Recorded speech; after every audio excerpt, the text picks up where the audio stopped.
To represent the views of Stingray Media, its staff, or contributors. Callers to the program accept full responsibility for the views expressed. The show host and affiliates are not liable for any statements made or any harm claimed. All callers to the program indemnify Straight Talk from all claims. Offensive, defamatory, or unlawful content will not be tolerated. Be a part of the conversation by calling 745-2626. Here's Straight Talk with Austin and Ellio on Bobo 103.1. And hello, K-Man, and welcome to another episode of Straight Talk here on Bobo 103.1 FM. I'm your host, Austin Harris.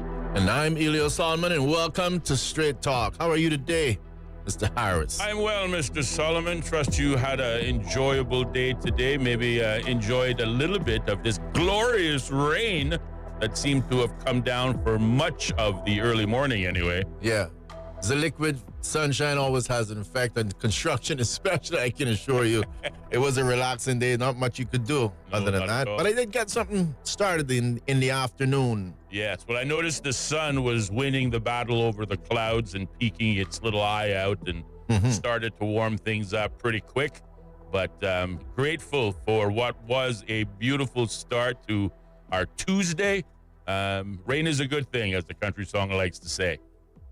Yeah, blame it on the rain, buddy. Blame it on the rain. Yep, you got it. You got it. So I am sending out links. All right. Just in case those persons are wondering, why is he silent in that studio again? No problem. What could he be doing? Well, whilst you're sending out links, let me again verbally advise the public what you are doing.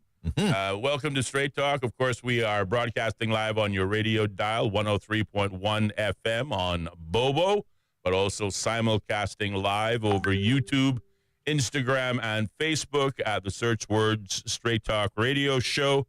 You can also find us on the ACT Cruise Tourism Facebook page as well. That is what my colleague is physically doing, whilst I verbally tell you where you can find us. Today is Tuesday, the 3rd of June already, and it is going to be an open mic day here on the program. The phone lines will be open all the way until 6:30 at 745-2626, or if talking isn't your thing, we encourage you to share your thoughts, comments, or questions to us via our version of the 1-800 number, our WhatsApp number, by dialing 928-2562. And from there, either sending us a WhatsApp audio note or a traditional WhatsApp text message, as we strive to do in every case. All messages received will be shared on air in the order that they were received, and certainly before the show wraps up. So however you want to engage the program, we want to offer that convenience to you. We like to start off with a bit of good news, as we always do, and I kind of picked this one, pulling on another one of your many skill sets, Mr. Solomon, but specifically, I'm dying to hear what this could be. Yes, specifically in the field of IT, albeit with a bit of a new generational flair, that being, of course, AI or artificial intelligence. In the headlines today, we see a headline that says, Cayman could become the data storage hub for the Caribbean, expert says. Let me just share a few excerpts from that article, obviously not reading all of it, but you'll get the gist. It reads, and I quote, Cayman could become a Caribbean-wide storage center for sensitive information as the use of artificial intelligence continues to grow, a government advisor has said. Stephen Tabois, I hope I'm pronouncing that name right, the science, technology, engineering, and math specialist at the Department of Education Services, said international data protection rules often restricted information from being stored on foreign servers. He added, Cayman stored its sensitive information on island or in the UK. He said that Cayman could develop into a regional hub for the Caribbean or the overseas territories to avoid turning data over to servers based abroad. Tabois was speaking at a cyber sandbox session called AI in Education, Making an Impact, organized by the Enterprise Cayman at Georgetown Signal House on the 28th of May. He said that the use of AI would continue to increase, and the education authorities were keen that schools kept up with those developments so pupils would leave prepared for working life in the modern world. Tabois added, "We are using this in our day-to-day lives already, so our children and our young people are certainly using it in theirs," adding that the growth of AI could also lead to the creation of new jobs in Cayman. So I think those are all very promising bits of news. Certainly, as you know and you agree, we like it when Cayman, leads the way and are innovators both in the region and around the globe. And I think the notion that we could become a Caribbean and or regional hub for data storage of sensitive information, whether it be for companies or arguably even governments around the region, I think it's a great idea and is worthy of, at least some further thought.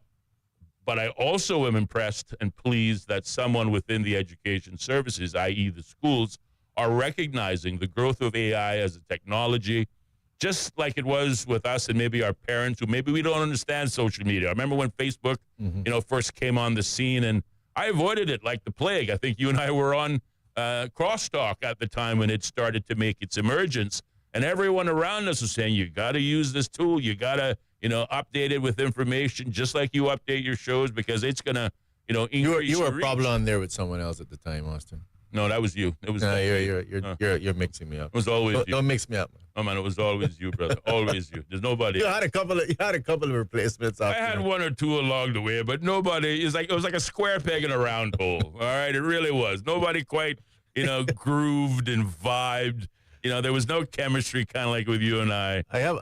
So the other instrument we need in the studio is the violin, apparently. That's right. That's right. The world's smallest violin as well. Play it with two fingers. But again, making the point, there was a time that social media was considered foreign, but now it's, everyday use. Everybody's on it. Everybody's on it. Likewise, AI is certainly, starting to take the world by storm. In many cases, it's making life a lot easier. We talk about apps such as like ChatGPT that, it can do just about anything. You want to write a song, you want to write a memo, you want to write an essay, just give a few catchphrases and some details and AI will take over. AI is being used to help persons, decorate homes. For an example, I was, again, surfing the social media and found that, a person's struggling to go, what color should I paint the wall? What would look good in this corner? But if you just take a picture of the room and then add it to a specific AI program, it'll decorate it for you and show you what you need to do. So this is a great opportunity, I think, for our young people to learn. And I'm encouraged that the Ministry of Education and the Education Department are recognizing it as such, and moreover, adding it to the curriculum, increasing the opportunities for our high school graduates to be more workforce prepared for those who choose to go on to working for a living as opposed to going to continuing their studies. Yeah, well, I do want to say that this is a topic or a subject. Let me not engage in repetition. This is a subject that could be a very good topic one day. And we could probably start it today because the whole issue of AI, I think, is very, very important. And we can see some of the positives already, some of the negatives. And just for clarity, for those persons who are listening that are probably saying, AI, what does that mean? It sounds like one of those Rasta things, AI. No, it's not a Rasta. Yeah. Not a Rasta. It's for artificial intelligence. And the situation is right now, if you've ever had the chance to go on the internet and look at one of the search engines, let's use the very popular one, Google, where you can search and ask a myriad of different questions. Well, this AI, let's say ChatGPT, is one of those things that we could say is like Google on steroids. Yep.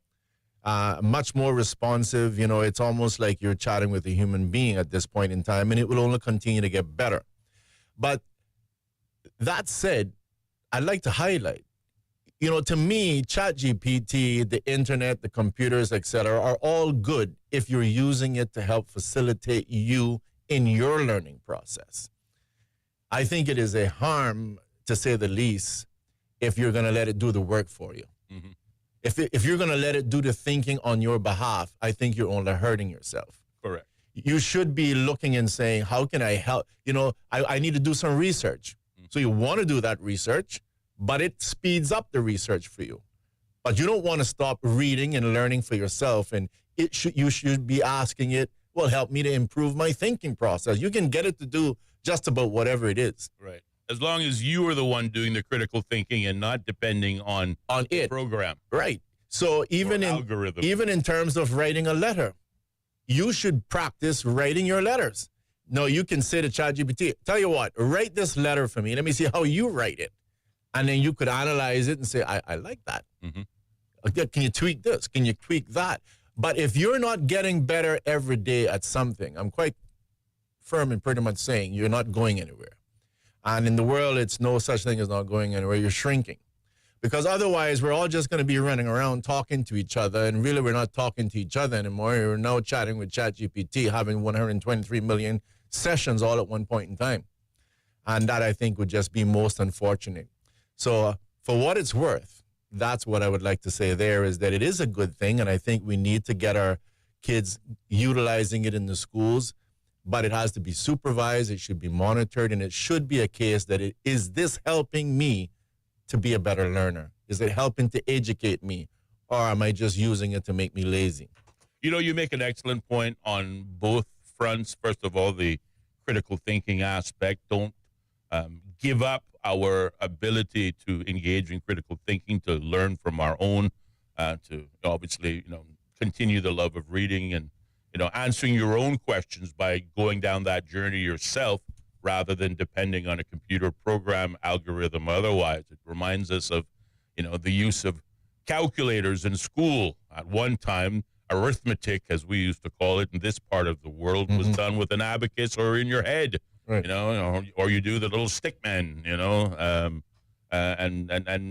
work it out in your head. Yeah. When we were in school, I remember, I don't know what it is today, but when we were in school, when there were mathematic questions, we had to prove how we arrived at that answer. Show you're working, exactly. But, there have been tools. Again, technology continues to move forward, and they are intended to make our lives easier, more efficient. But certainly we should make it a point to not give up all dependence on that programming and removing it from ourselves. You also made, I thought, an excellent point, thus proving my comments earlier on where we were talking about square pegs and round holes. It just goes to show, another example why that chemistry exists. I agree with you that we should, in the future, perhaps not too distant future, perhaps engage topics as it relates to STEM subjects. STEM, of course, being science, technology, engineering, and mathematics, which is another curriculum aspect that is being added to much of the school's education curriculum, whether it's public school or private school.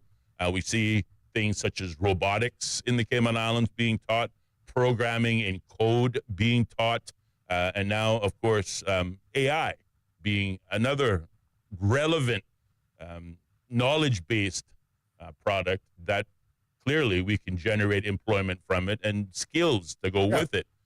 So I agree with you. And to that extent, I want to say right here and now, if you either are a part of an organization or you represent an organization, or maybe you're just like us, surfing social media and you stumble across, a STEM-related subject that is exclusive or specific to us here in the Cayman Islands, share it with us. Share it with us either on Instagram or Facebook. Send us a link at our email address, host@straighttalk.ky.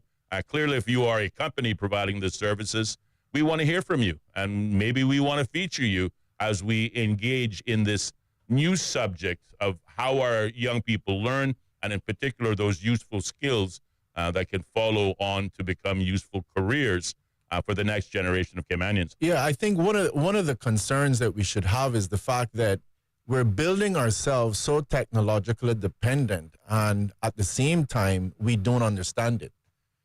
The majority of people using technology have no idea of any of the foundation of it. And what does that mean? It means that we're setting ourselves up for a big shock. So we talk about from a military perspective that all it would take would be, I think it's called the EMP, the electromagnetic pulse bomb or whatever, detonated a couple miles above the the earth or the country. The pulse alone would just completely wipe out everything that we call technology, right? Yes. Now, you'd have to ask yourself, well, what would happen if that happens? A lot of people would be absolutely clueless. Yep. And But we no longer remember phone numbers. Just an example. Because exactly. your phone does that for you now. Where was the time when you said, yes, I know CNB's numbers, 949-4655, and my mom's number? No, we don't remember that anymore. Yes. Isn't her name Corian in there? That's right. So we're becoming so totally dependent that I think it should be something that, I don't want to use the word scary, but it should be something that concerns us. And, we've also stopped learning to learn something. Like, I'll just give you one, my little farmer one.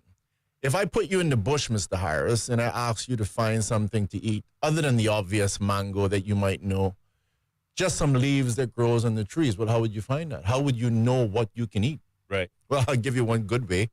You could get a goat and follow him around or her around, and pretty much whatever the goat eats, within reason, you can probably eat or make a tea out of it, right?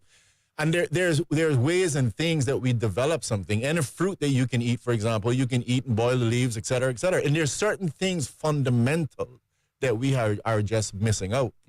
We don't understand it anymore. And so when you get onto things like the internet and the AI, I mean, it gets even more convoluted, even more of an issue, right? And so that's the part that scares me, is that people are not, you're going to get to the point now that everyone's writing a letter to you, you're writing a letter to me, but really we aren't writing each other. It's ChatGPT writing itself because, or whatever the AI is that we're actually using. And I think it's really an unfortunate thing, because as human beings, we should be evolving in a positive way and utilizing all these instruments, all these tools to help us to become better individuals, a little bit smarter, not abandon our own critical thinking, etc. Well, to build on your remark of the word scary, yes, new technologies can be considered scary. Again, they can be even considered intimidating. Again, reverting back to my original feelings towards social media many, many moons ago. But now, of course, obviously, it's no longer intimidating, and you use it every day. So it just, takes some getting used to. But if I can offer a tongue-in-cheek remark, you talk about military and technology and the threats that exist out there. All you got to do is see one episode of The Terminator, and potentially what, could be, if you want to use, again, the abstract world of movies. But let's transition the Terminator risk. Again, this is a movie. It's make-believe, you think. We're living in a movie right now. Into AI. We talk about the useful nature of artificial intelligence and how it improves our lives far faster than, say, the traditional programming of the past. The Google, I think, was the example you used. There is an ugly side, or as Canadian filmmaker Frankie Flowers said, there is an ugly underbelly of artificial intelligence, and it's found in the form of these deep fakes, where, again, technology will take an image of you, maybe copy a few keywords that you used in some other formal setting, and then create an entire conversation, arguably, that looks like you, sounds like you, but is not you. Correct. I'm going to give you a fine example. Some of you may have noticed that other morning talk show that operates on this station. They have a news channel, and there's now a newer, younger, I dare say prettier, Sandra, that is, doing that news. That new Sandra is an AI-generated image. Now, of course, much like AI, what usually is the telltale signs is kind of like those Chinese kung fu movies. The words and lips usually don't match. They're not necessarily synced perfectly, so you can tell, if you're paying attention, that this might be a little suspect. But that said, this is an example. Deep fake is a significant concern, if not threat, associated with AI or artificial intelligence.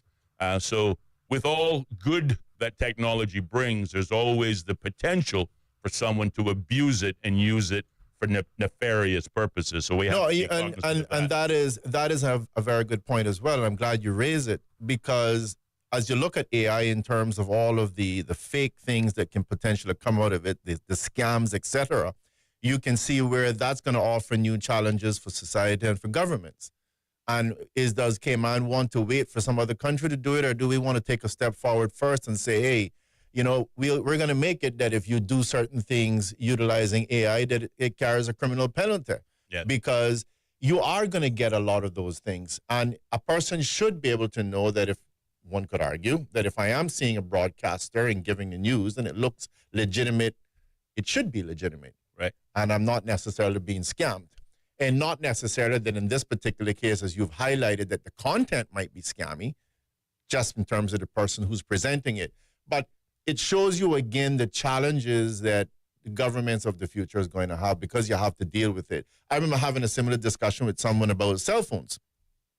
And I said, I really think you got to consider very carefully whether you pass legislation that pretty much makes taking someone's cell phone a real criminal offense. I mean, not petty theft, right? Because if we continue along this trend, people are putting their lives now in a cell phone. Oh, absolutely. Absolutely. Just in terms of pictures and memories, etc. So stealing this cell phone is no longer just about stealing something that you can make a call with. That's right. You could significantly damage lives. Yes. At the minimum, on an emotional level, by taking someone's cell phone. So is it now just what one would consider a regular theft? I stole $10. Don't worry, I'll get it back. Right. No. I've got all my medical information in there. I lost all the pictures with my little child when she was young, and now she's 21. And oh my God, people put their lives in their phones. Put their lives in their phones. Yes. And again, all these are things, I encourage for a think tank to sit there and to speculate and to do some calculations to say, what should we do about this? Yes. It should be such a crime that when you see a cell phone, it's like, I'm not touching that. Because I'm not going to jail for 2 years, or I'm not going to get a $10,000 fine for taking someone's cell phone. It should be, in my humble opinion, that sort of gravity placed on the fact of stealing people's cell phone.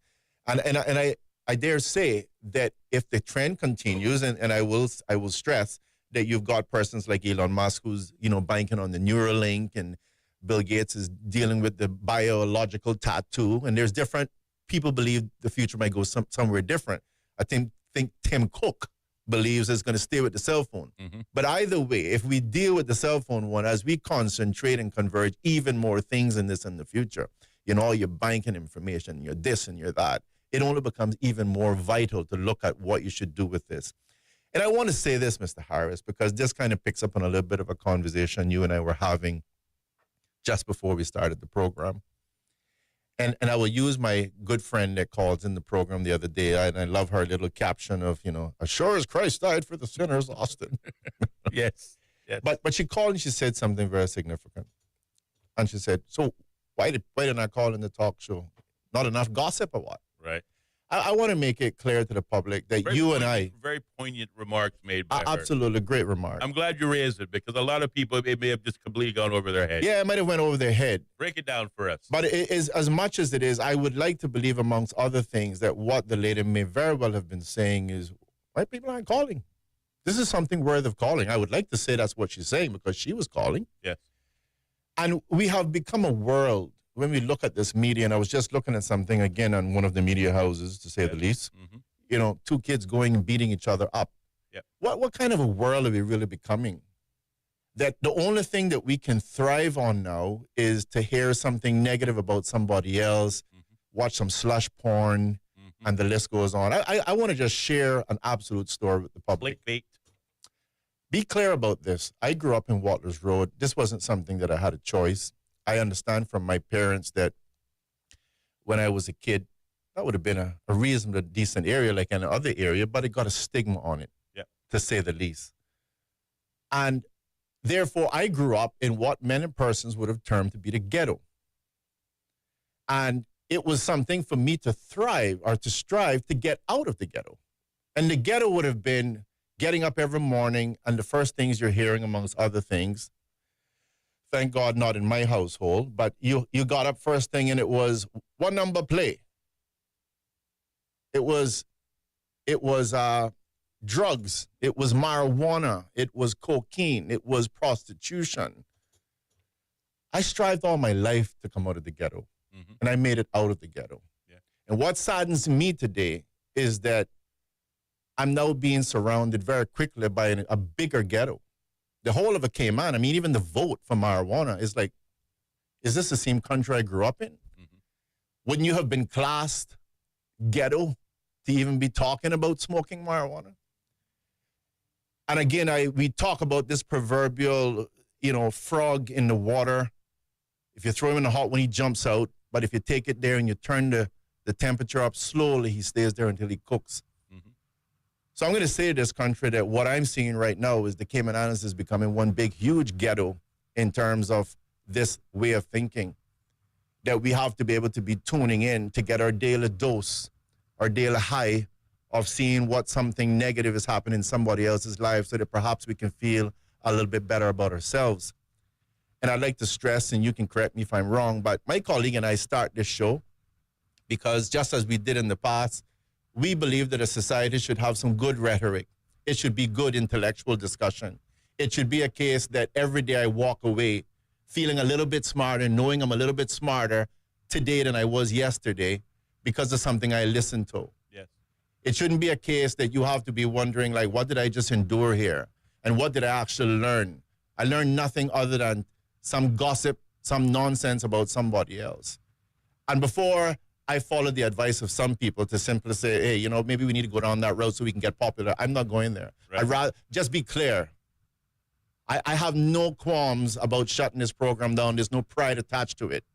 I will shut it down Before you go down that and road. go home. I'm not going down that road, right? Amen. Because to me, I want to see a country where I'm proud to have my children and my grandchildren grow up in. Yes. And one where all we can think about is lottery, which is just taking money from the poor man and giving it to the next poor man.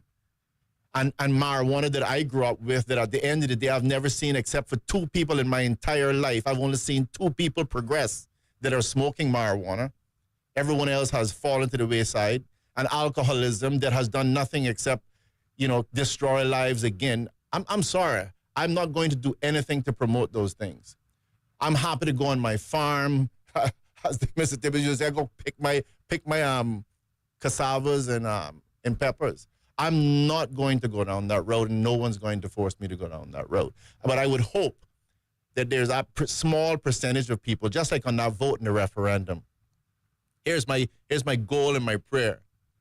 That in the same way on that referendum, that we had approximately 30% of the people that, as far as I'm concerned, voted a good vote, a conscious vote, one that you could be proud about to tell your children and your grandchildren, and one that you can be proud about to even face God Almighty. That same Christ that died for the sinners, as my friend talked about. That we can have this discussion and we can remove, after 8 years of swamphood, that we can carry it on to something in the light, and that we can see that percentage grow. Yes. And get it back to some sense of normalcy. Yes. That's what my hope and my prayer is. No, absolutely. And I'm grateful that you said it, Ellio, and again for reminding our listening audience why we are back in radio. For the critics who would say, well, what do you guys bring to the table? We have to perhaps bring our conversation on the good news full circle. We believe we have lost, and I'm saying we as a people in the listening audience, in our pursuit for gossip and talking about other people as opposed to issues, we have lost our ability of critical thinking on the issues that truly matter. And to my colleague's point, that is the goal. That is what makes us different than perhaps other persons that may be operating in this space. And to my colleague's point, we would sooner wrap it up, pack it up, and move on before we turn into what seems to be very much the status quo, because we believe in large part that is what is wrong with our society today. 58 minutes past the hour of 4 o'clock is the time we have to pause, check in with the top of the hour BBC News. But our substantive discussion for the day begins when Straight Talk returns on Bobo FM. Bobo. Welcome to our newsroom here in central London. We place ourselves here at a little desk right in the thick of things. OS from the BBC. We can catch the very latest news from our colleagues, not just in this enormous room, but also from our colleagues around the world. I'm in the room where they're treating children. This is a combat zone. The situation after the typhoon is very complicated. It was a very tense situation. OS from the BBC. The home of the BBC World Service. This is Bobo FM. BBC News. BBC News. World news from the BBC. Violent clashes. Thick black smoke. A tremendous legal victory. Crucial elections. Destructive wind. A search and recovery operation. A race against time. An imminent threat. Flying a drone over a rival team's training session. Whatever is happening, wherever it's happening, catch up with the latest news bulletins from the BBC. The home of the BBC World Service. This is Bobo FM. The BBC's From Our Own Correspondent. In today's Russia, no one is allowed anywhere near the political stage if they pose a serious challenge to Vladimir Putin. Stories and reflections from our reporters around the world. There is a major sense of insecurity here. More people are coming in from Sudan every day. From Our Own Correspondent from the BBC. The home of the BBC World Service. This is Bobo FM. This is Bobo 103.1, powered by Health Services Authority. At Health Services Authority, they are committed to caring for you. They are Cayman's largest and longest-standing healthcare provider, offering the most comprehensive range of inpatient, outpatient, and public health services at 9 different locations across all 3 islands. Across Cayman on 103.1 FM, online, and on your smart speaker. The home of the BBC World Service. This is Bobo 103.1. This is the BBC News with Fiona MacDonald. The Israeli military says it's to investigate the reported killing on Tuesday of 27 Palestinians near a US-backed aid distribution centre in Gaza. A government spokesman earlier denied that Israeli forces had targeted civilians. Israel has also denied shooting Palestinians at the same site on Sunday. The US State Department spokeswoman Tammy Bruce acknowledged there's room for improvement in the US-backed relief effort in Gaza. These are imperfect situations for catastrophic areas where the rest of the world has wanted this to be done. We have to try, and that's what they're doing. They're not only trying, they're succeeding in getting the meals distributed. And in the meantime, we're going to obviously be determining how that's working and how we can further improve, perhaps. The Liberal candidate Lee Jae-myung has been confirmed as the clear winner of the South Korean presidential election. He said he will do his utmost not to disappoint voters. Jean Mackenzie is in Seoul. Lee Jae-myung lost the last election and is facing a number of criminal charges for bribery. But over the last month, he's pulled together people with all shades of politics, desperate to steer South Korea back onto stable ground. But before Mr. Lee can fix the country, he must first tackle urgent challenges abroad. There are existential negotiations to be had with Donald Trump, not just about tariffs, but South Korea's security. The US helps defend South Korea. There are thousands of American troops here, but Trump is reportedly considering removing some of them. This could lead Seoul and Washington to clash. The Dutch Prime Minister said the decision of Geert Wilders to withdraw his far-right party from the governing coalition is irresponsible and unnecessary. Dick Schoof had earlier failed to save his 11-month-old government after Mr Wilders walked out of a coalition meeting after 1 minute. Mr Wilders says he expects to be the Netherlands' next Prime Minister. But our correspondent in The Hague, Anna Holligan, says that isn't guaranteed. While migration and the cost of living remain major issues, given that Geert Wilders' party was already responsible for the immigration portfolio in the outgoing government, many in The Hague feel he had a chance to deliver on migration and failed. This sentiment, combined with heightened mistrust among potential coalition partners, will make it even more difficult for Mr Wilders to assemble the alliances necessary to become Prime Minister. Ukraine has dismissed as old ultimatums the demands Russia presented to it at Monday's direct talks. The foreign minister said the Russians had also refused to respond to Ukrainian proposals and rejected all meaningful ceasefire plans. He added that Moscow's actions broke promises it had made to the United States and called for new sanctions. World News from the BBC. Traffic has resumed on the Kerch Bridge linking Russia and the occupied Crimean Peninsula after Ukraine said it had carried out a sabotage operation. Ukraine's security service stated that its agents had planted explosives on the bridge supports, equivalent to more than 1,000 kilograms of TNT. The tech billionaire Elon Musk has stepped up its criticism of Donald Trump's planned tax and spending bill, calling it a disgusting abomination. It's his strongest criticism yet of his former boss's plans. Mr. Musk said they would swell what was already a gigantic government deficit. Ecuador's Congress has approved a change to the constitution to allow the return of foreign military bases to the country. President Daniel Noboa said it will facilitate cooperation with other countries in the fight against the transnational criminal gangs that have turned Ecuador into one of South America's most violent countries. The opposition says the measure is a clear violation of Ecuador's territorial sovereignty. The US Navy is to rename a ship which was named after Harvey Milk, one of the country's first openly gay people elected to public office. Officials said the change was ordered by the Defence Secretary Pete Hegseth, who wants to promote what he calls a warrior culture in the military.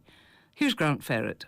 Since taking office, Pete Hegseth has pursued Donald Trump's goal of eliminating diversity initiatives from the military.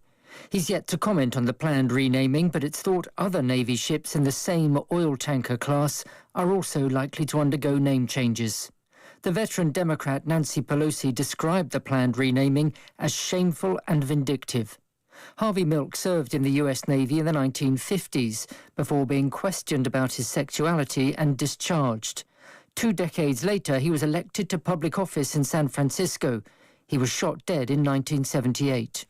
BBC News.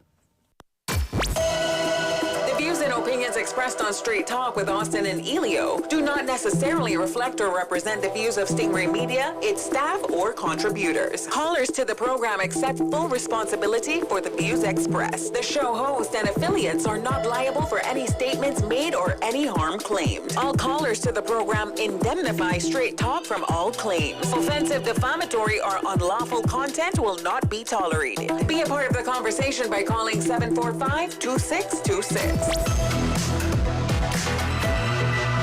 Now, here's Straight Talk with Austin and Ellio on Bobo 103.1. And welcome back, man, to more Straight Talk here on your favorite Bobo 103.1 FM on your radio dial and broadcasting or simulcasting live over YouTube, Instagram, and Facebook with the search words Straight Talk Radio Show. The phone lines are open.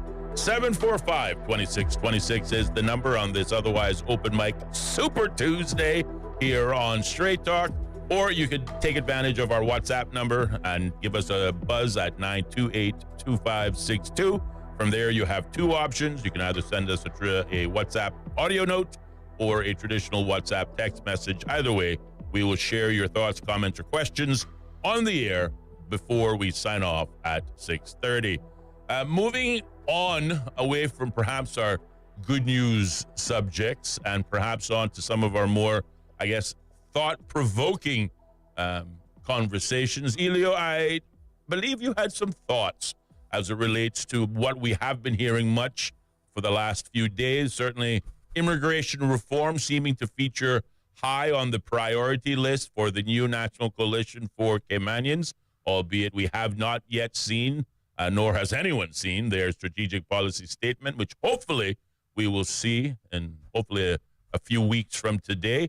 But the floor is yours to share more of some of your thoughts and or insights, or as we say in this country, just get it off your chest, my son. Just get it off. Just get it off. Well, first of all, I'll put the caveat on up front by saying that, I haven't had the chance to really write this all out as much as I would like to, but I definitely want to share at least some of my initial thoughts, right? And it's on the whole issue of just to get us thinking.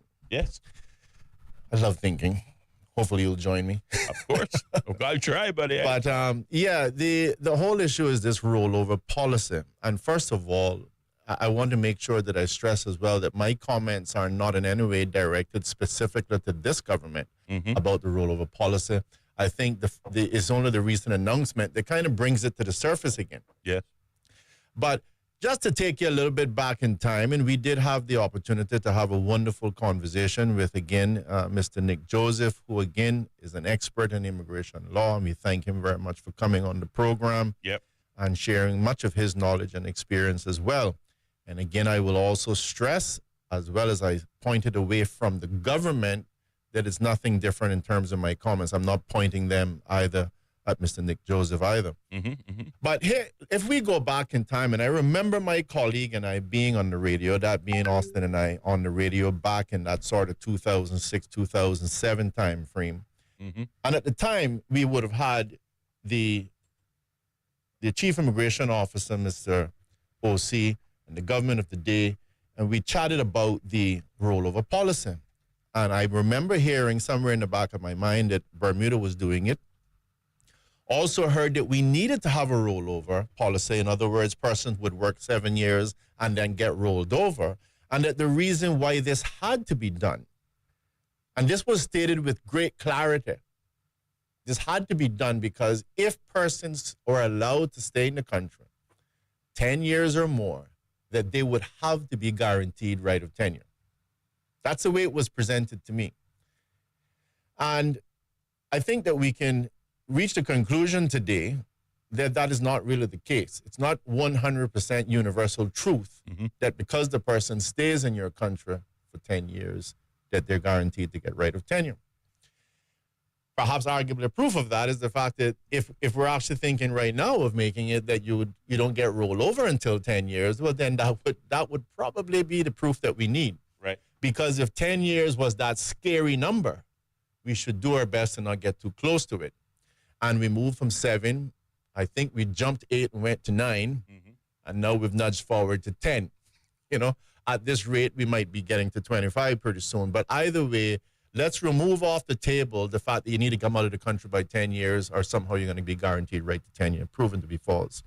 But the thing I really want us to question is, has the rollover policy really delivered?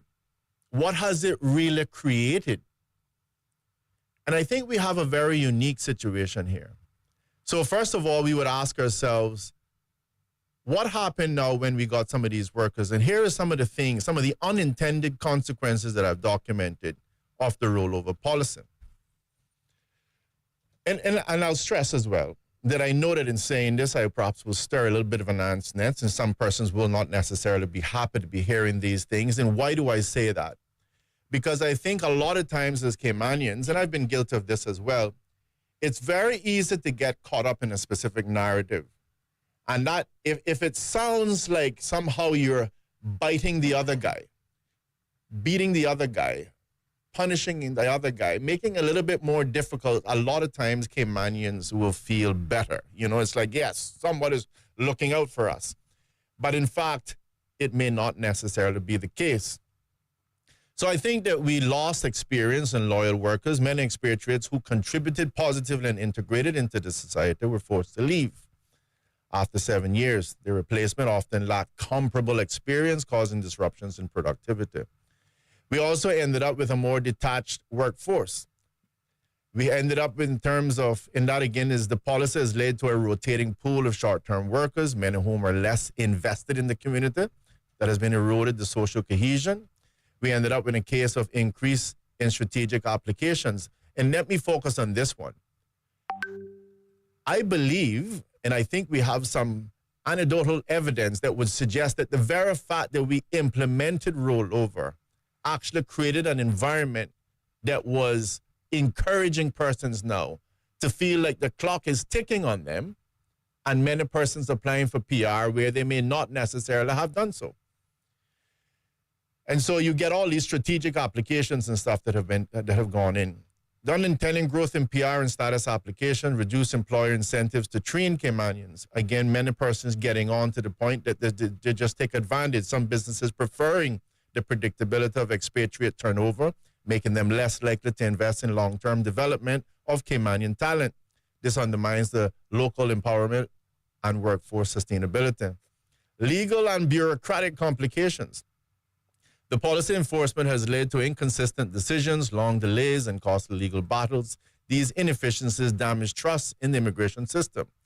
Human and emotional impact. Many families were forced to uproot despite the fact that they've been here for years in integration, leading to an emotional distress and long-term bitterness amongst those who were affected.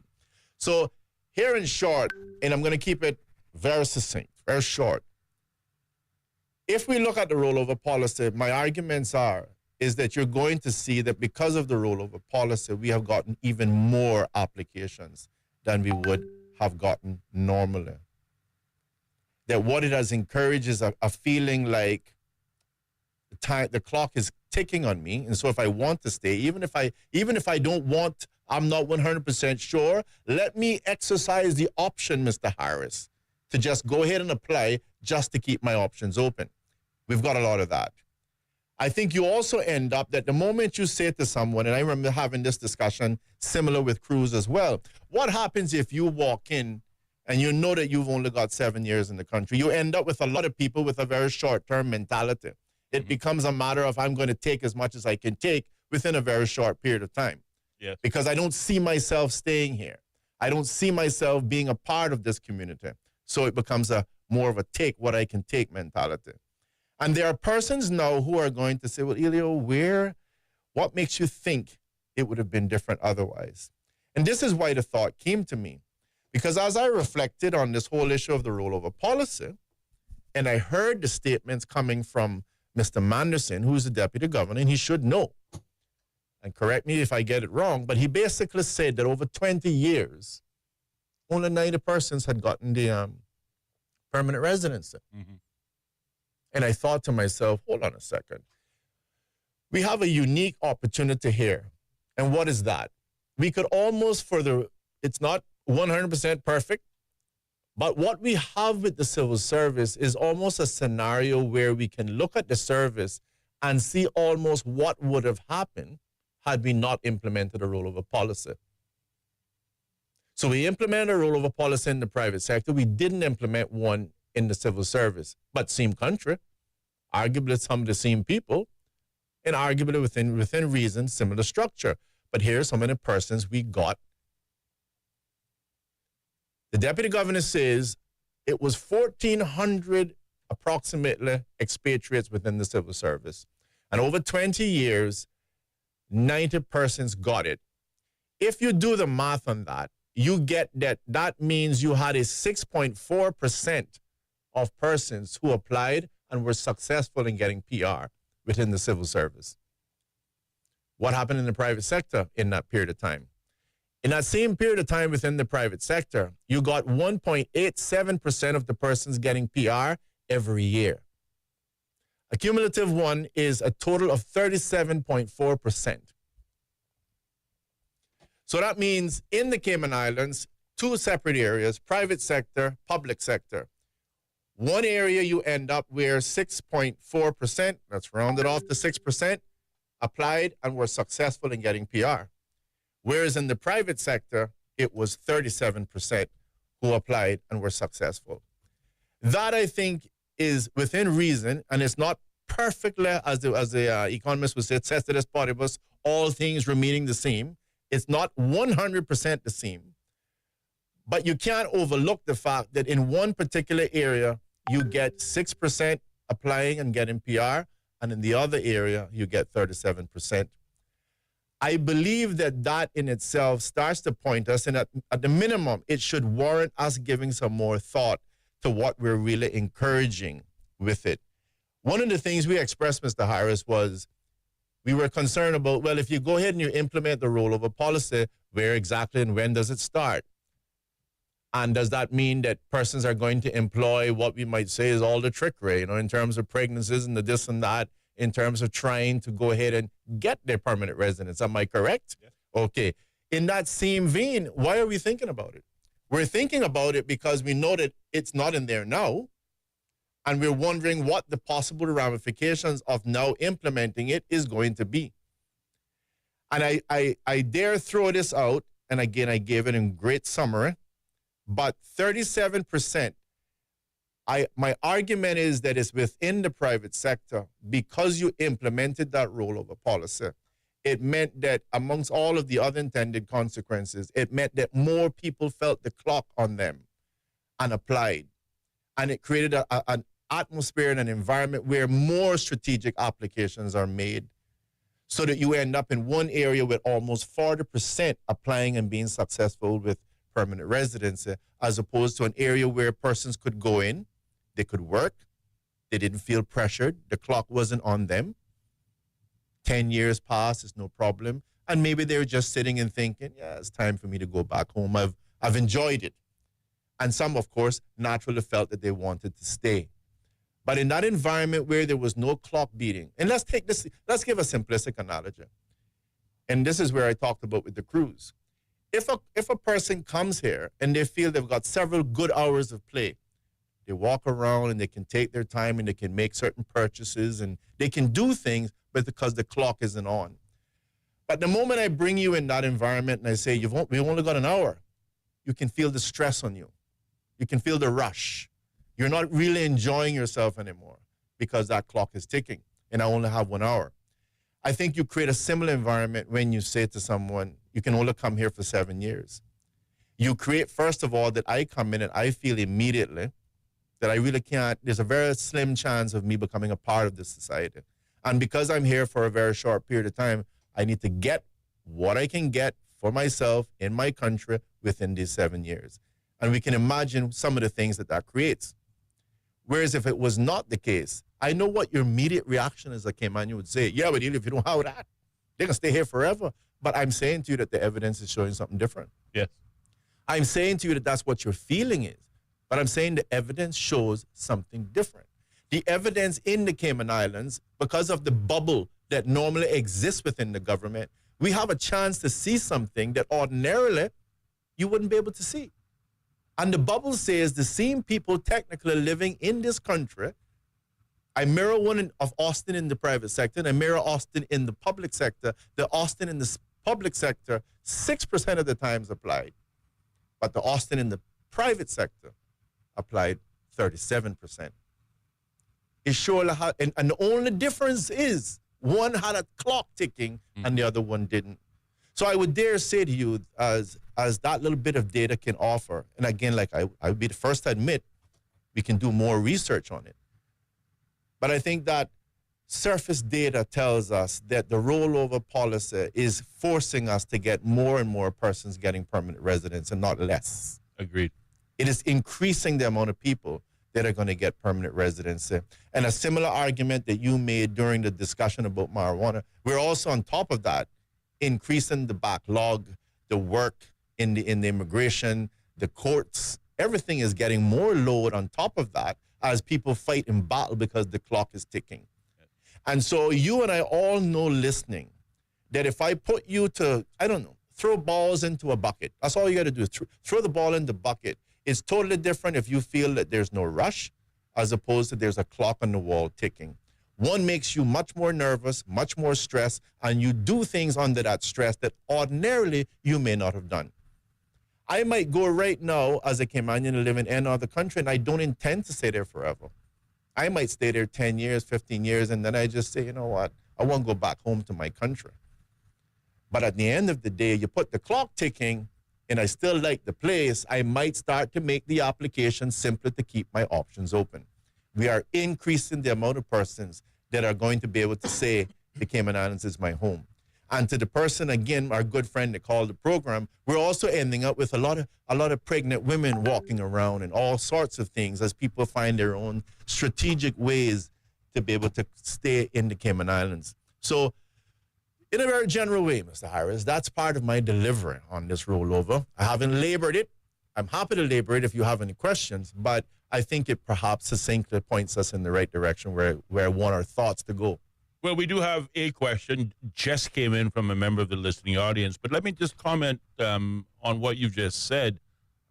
First of all, thank you for that intellectual and thought-provoking viewpoint on the subject of rollover, and I think what was your overarching point, are we achieving the outcome it was first intended? And also making the point, I believe, that what we need to do more of in this country is start making evidence-based decisions. Correct. As opposed to this seat of our pants, I don't know, build it and they will come nonsense that is being perhaps arguably applied in certain quarters as it relates to infrastructure investments, needs versus wants. If I can just simply support your arguments and your obvious conclusions with some facts, because again, we talk about what separates us from the pack in this space is that we don't deal in speculation and rumor, gossip, and innuendo, but in facts. Exactly 1 year ago today, June 2024, the labor force survey published by the Economic and Statistics Office was published. And in that labor force survey, it showed the estimated population of the Cayman Islands had risen to an astounding 87,866 persons, knocking on the door of 88,000, representing more than a 5% increase of 4,195 persons on the same period in 2023. The number of Caymanians during that same period rose by just 2.5% to 39,897, while the number of permanent residents grew by 4.8% from 7,000 up to 7,822 from 6,433 in the spring of 2023. The non-Caymanian population is now estimated to be more than 40,000 persons. It goes on to state Cayman's rapidly growing population is not as a result of a growing birth rate, but an increase in migrant workers. According to the spring 2024 labor force survey, more than 53% of the Cayman Islands' available workforce, or 33,573 people, are now expatriates. Again, putting the dominant at one time culture now in the minority. And why is that important? You also mentioned Mr. Joseph and the informative and delightful conversation we had with him. He provided us with a reality check, a reminder that when it was first envisioned, the rollover policy was not intended as a tool to improve Caymanian employment or job opportunities, but it was put in place as a tool to control population growth. Because for obvious reasons, we are 76 square miles long in total land mass. There's only so much infrastructure, so much space, so many people we can service at any one time and still maintain a quality of life standard that is not foreign to us. But to your point, when you ask the fundamental question of your viewpoint, is the rollover policy working, or is the rollover policy achieving its intended objective? I think the statistics, the evidence bears out the answer as being a very clear and resounding no. And when we add to it the other statistics that we also readily learn is available in the public domain, that 2/3 of all applications that go for permanent residency come back with the affirmative or a approved process, we see how very quickly this population can continue to mushroom and grow out of control. But more to the point, neither are we controlling our population despite our best efforts, and also we are doing so at the expense of our own local residents, and that includes future generations coming out of school and their hopeful chances of finding a career. We've heard proof of this from just the murmurs in the public domain, and when we look at statistics like that produced by the Economic and Statistics Office, the facts bear us out. So very clearly, we need to purge our old, as you pointed out, thumb in the air and see what direction the wind is blowing and make a decision based on it or gut reactions, and switch that to making decisions based on evidence that we can measure and therefore perhaps produce the sort of intended outcome that we wish, as opposed to this constantly being annoyingly surprised by the end result. It is 29 minutes past the hour of 5 o'clock, however, and we do have to pause, take a short commercial break. But there'll be more Straight Talk coming up next right here on Bobo FM. More Straight Talk with Austin and Ellio coming up. Be a part of the conversation by calling 745-2626. Bobo 103.1. It's back. The Rubus Fuel for Life campaign is turning up the heat this summer, and you could win a share of over $90,000 in free fuel or even $20,000 in cold, hard cash. A car wash on Rubus, restaurant gift cards, Coca-Cola swag bags. Fuel up at any Rubus station in Grand Cayman or Cayman Brac now through August 29th for your chance to win. Rubus Pure Summer Fuel for Life. Brought to you by Monster, Lucky Rabbit, Uncle Lou, Good Guys Wash Shack, Cyclone, and Coca-Cola. Across Cayman on FM, online, and on your smart speaker. This is Bobo 103.1, powered by Health Services Authority, committed to caring for you.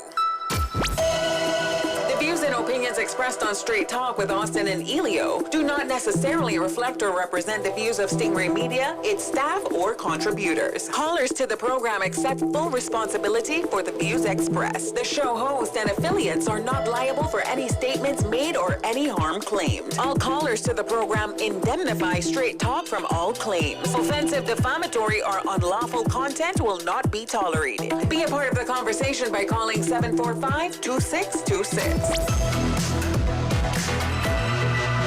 Now, here's Straight Talk with Austin and Ellio on Bobo 103.1. And welcome back, Cayman, to more Straight Talk here on Bobo 103.1 FM with your hosts, Ellio Solomon, myself, Austin Harris.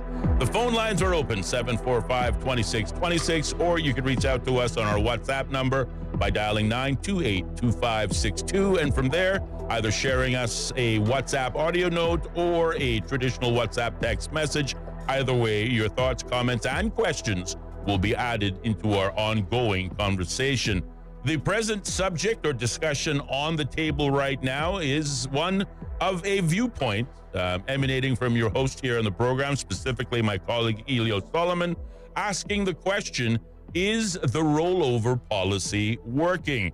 Obviously, he shared his thoughts. I've certainly sought to complement those thoughts by supporting it with statistics that have emanated from the Economic and Statistics Office. We want to hear what you think, Cayman. And I did promise that there was, in fact, a question. It says, good evening, gentlemen. Please ask Mr. Ellio if he agrees that the private and public sectors should have different systems or a similar term limit arrangement.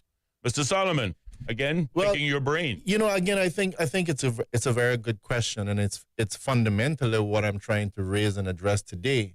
And let me just take it back for a moment. What I mentioned. I mentioned that when we hear certain things, I think many of us get pleased very well or right away with some of those comments. So, for example, when the government made the announcement a few days ago about the implementation of the rollover policy in the government, I was definitely one. First of all, kudos to the government was my statement, pretty much, because they're fulfilling what they said they would be doing. And again, it's not to knock them, but when I heard the comments from Mr. Manderson, that made me, and let's just make it clear, if all of us listening now pretend that we are elected, what we want to do is we want to make an informed decision. We need to do that based on the information that is before us.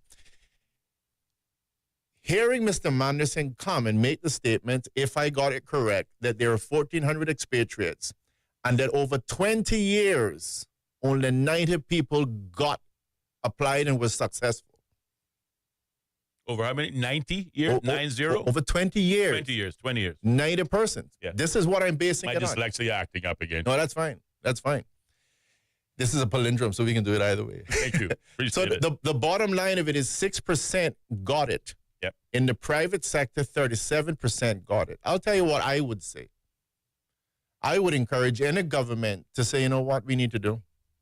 If just based on that alone, get whatever professionals it is that is required, someone that hopefully knows it better than you and I, to do a proper study as to what the impact of the rollover has been, even if you are just using the comparison between the civil service. Because, again, it's a unique situation, because had everything went the way it should have, Austin, it would have been a situation where what's good for the goose is good for the gander. It happened straight across the board, but it didn't happen that way.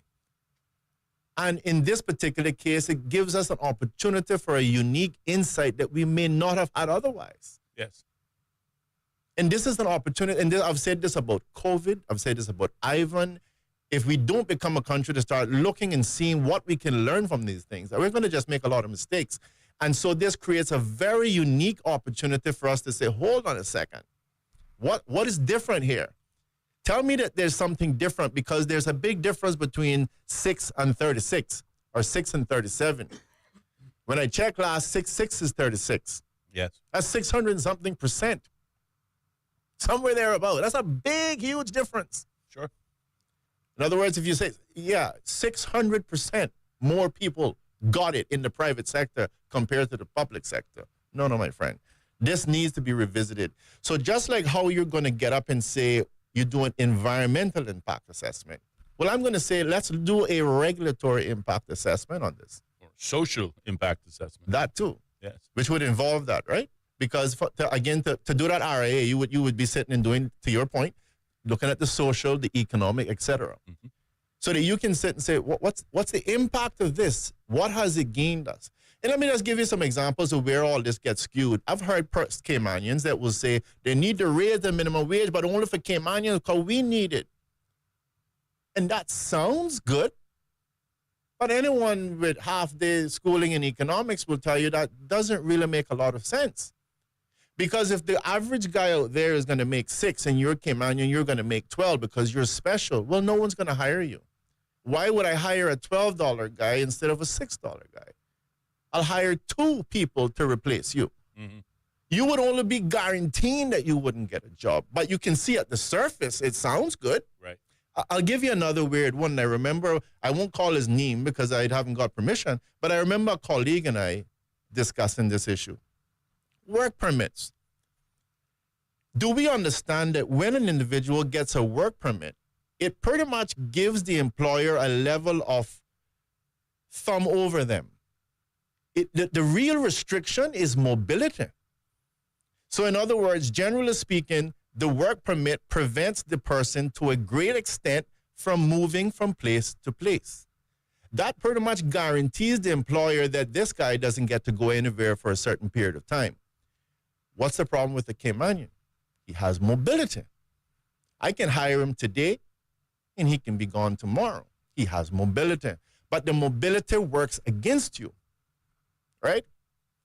Remember when they had the status grants, there was a big complaint. One of the big complaints that came from businesses, and I remember the real estate market was one of them. Mm-hmm. Oh, my God. The status was granted, which I had nothing to do with, by the way. The status was granted, and now we've lost all of our agents. They've all went off and started their own firms. So literally, you turn foreigners into Caymanians, increase their mobility, and people were upset about it. Mm-hmm. Okay? So let's set all things aside. Let's just make everything equal. Said to this party was all things being equal, mobility is one of the things that works against Caymanians. So let's show you something that sounds counterintuitive. It would sound counterintuitive to say, here's a deal. You can get a permit. You can pay for that permit, but that guy can go anywhere he wants to go. And just really ask yourself, how many employers are going to be hiring, I don't know. I remember hiring one CEO for $27,000 permit or whatever it was. But as soon as you hire him, he can go somewhere else. Probably not going to happen. But if you tell the average Caymanian that I'm going to make it that this guy can get a permit and he can pretty much go wherever he wants to go, he's going to just view it. Hold on, then he'll come get my job.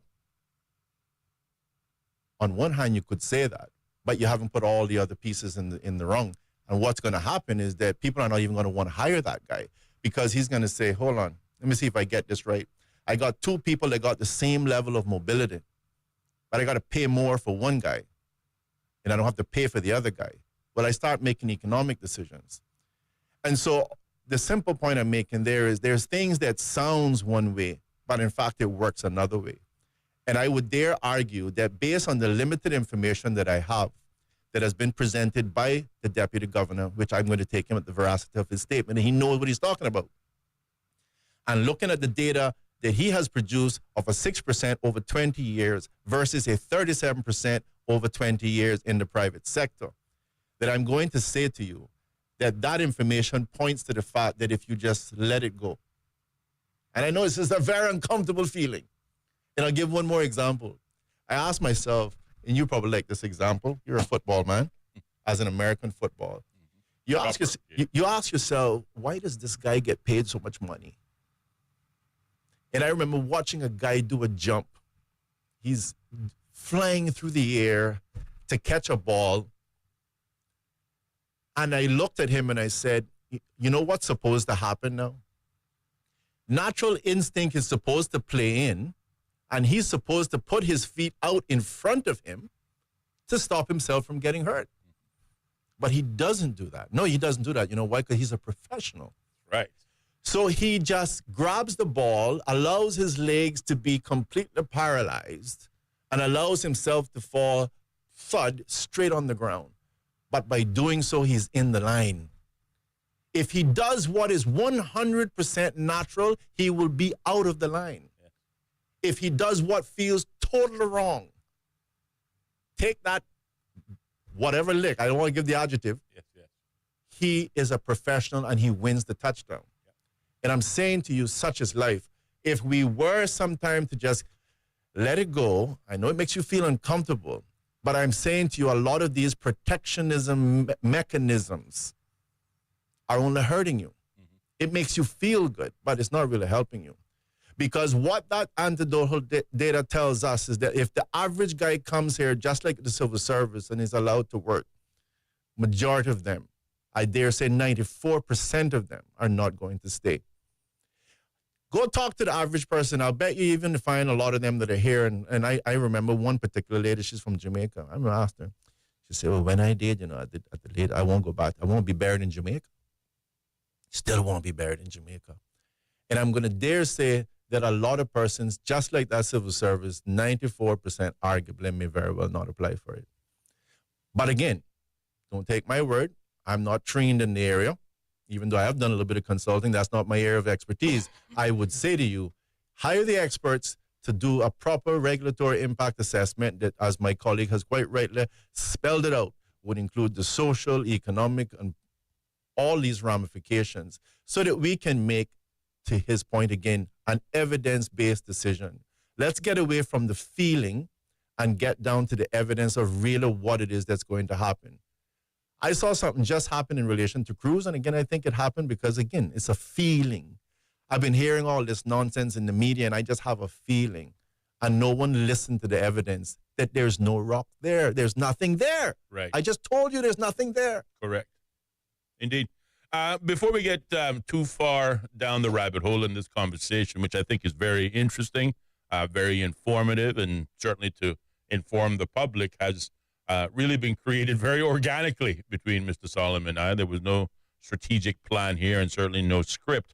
But I wasn't sure whether or not in your response, which I would never frame as glittering generalities, but rather glittering information purposes. But the question was... You wanted to get a monosyllable answer. Do you believe that the public and private sectors should have different systems of term limits or similar systems of term limits? I would say, again, I'll spell it out because I don't think it's just any sort of a yes or no answer. I would say this.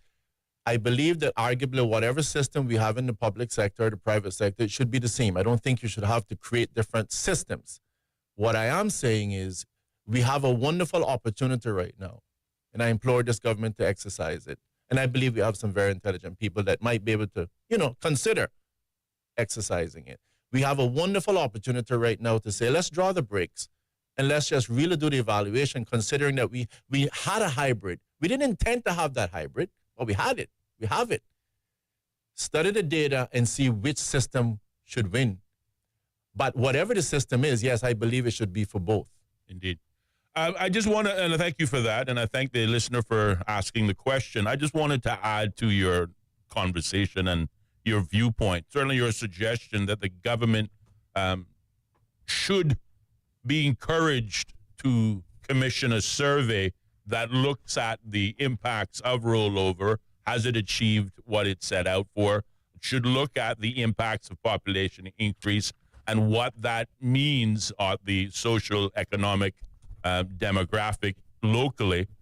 But I will also add to it, like we continue to argue, persons may not be commenting on this program, for example, about the environmental risks associated with the airport expansion project, and may have taken what I define as the cop-out approach, as saying, well, let's just wait until the environmental impact assessment comes out, and then we can have a holistic, if not comprehensive, discussion. And fine, that is absolutely the safe approach. But as I have added before on that subject, I'd be surprised if the environmental impact assessment comes back with any arguments outside of what we already know or can presume to be the existing mitigating factors. And I will arguably throw the same thing into this conversation when we look at what have been the impacts or implications of our vast population growth over the last 20 years. Well, if we consider in the first instance, using the statistics from the 2024 labor survey, that we see a population increase of 5% is almost 88,000. We see a workforce increase to represent 53% expatriates over the minority, now Caymanian population in the workforce. If we consider that for every new expatriate who either receives a permit and or permanent residence, let's call it a work permit just to begin with, many of which come here with their families.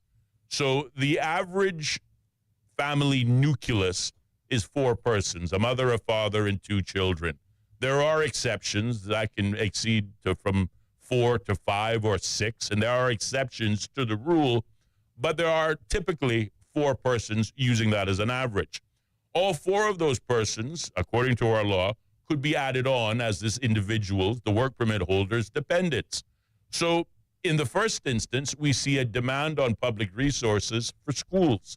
These children need to be educated, whether in public or private schools. And what evidence has proven this to be the case?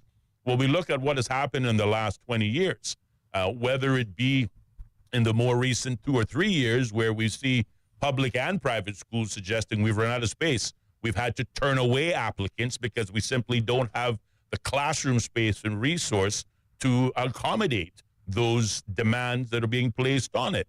If we take us back even further, we look at the new school development, starting with the government, the Clifton Hunter School development, and now the John Gray High School development, all being done to create additional space to cope with the demand being placed on the population, just as one example. So we see how our education infrastructure has been impacted, positive or negatively is really a subjective argument, I believe, but we see where the impact has been made just by using common logic. Another area where we have seen that impact is on real estate. Like schools, children need to have a place to learn. Likewise, they need to have a roof over their head. Now, we have seen through the arbitrary and arguably subjective nature of real estate prices how the demand on housing for perhaps those persons who now come here to work and live have impacted the resources or the availability of housing for the rest of us. There is a housing crisis, whether that be houses that you rent or, worse, houses that you buy. But on both cases, both the rent and the housing, we also see a further add-on in terms of the affordability factor. On the real estate side, we know the arbitrary nature of housing is real estate prices aren't based on value. It's based on what the last person bought in that area that determines the price going forward. And if we combine those real estate purchases against the who are buying them, we argue that, well, those foreign nationals coming here, those expatriates, are more affluent. They've got deeper pockets. And why would we assume that? Well, they got a job. And if we assume that the immigration laws are working as they should, then presumably they're here because they possess a skill set that nobody else has on the island. And if that is the case, then their individual value would be commensurate to what their salary is, and therefore, ergo, would suggest they can afford these higher end properties, which lend itself to taking real estate prices not lower, but only higher.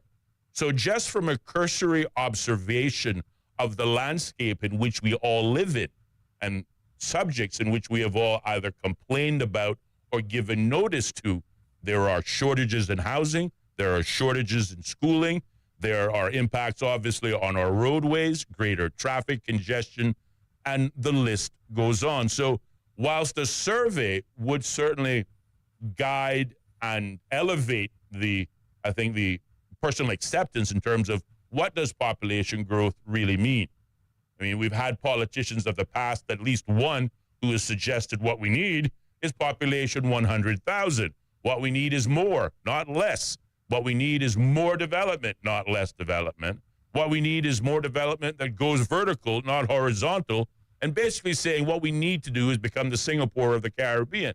Now, again, there are pros and cons to that argument, but very clearly, the one thing it identifies to us, just from using mere observation, is the impacts that has on the social fabric, the local environment, and arguably the economy as a result of that population expansion in the absence of any formalized survey report or otherwise. Well, again, just for qualification, I would say I prefer the word study as opposed to the survey, but I think we're on the same page.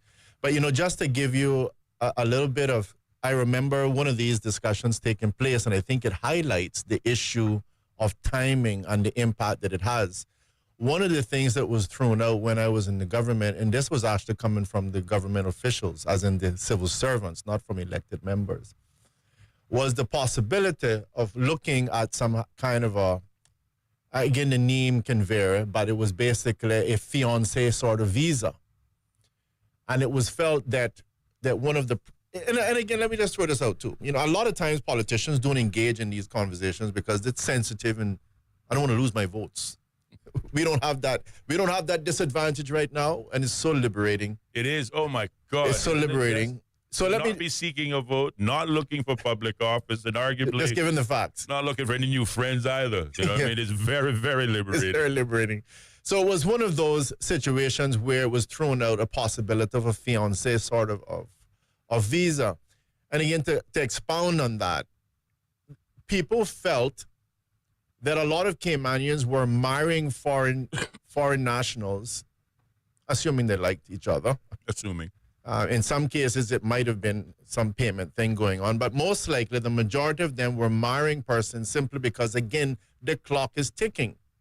I've met this nice young man, or I've met this nice young lady, and I really like her, and her rollover is going to be here in a year. And I don't want to lose her. I don't want to lose him. So, bam, they're gone, they get tied up, and, we're married. We're walking down the aisle, right? And it may very well end within, 5 years later. And then somebody says, you see, he only married you to stay here. Marriage of convenience. But the bottom line, the fiancé visa would have done something to the effect of saying it. Again, the time frames would be determined, but it might have said that that person is allowed to stay in a fiancé position, threat to be married, for another 5 or 7 years. I have no idea what that time frame is, but it gave the individuals an opportunity to still stay together and give them an opportunity to say, let me see how this relationship is working out before you really enter into something as serious as marriage. Mm-hmm. And all of these, it just highlights again, first I want to use it to stress, to show you the considerations that persons were making, considering that the clock is ticking. Mm-hmm. Because you may not marry this person if you knew that you could just write a letter and get them to stay another 5 years with you. You might not marry them as a Caymanian. Mm-hmm. And if you agree with that, then flip it around.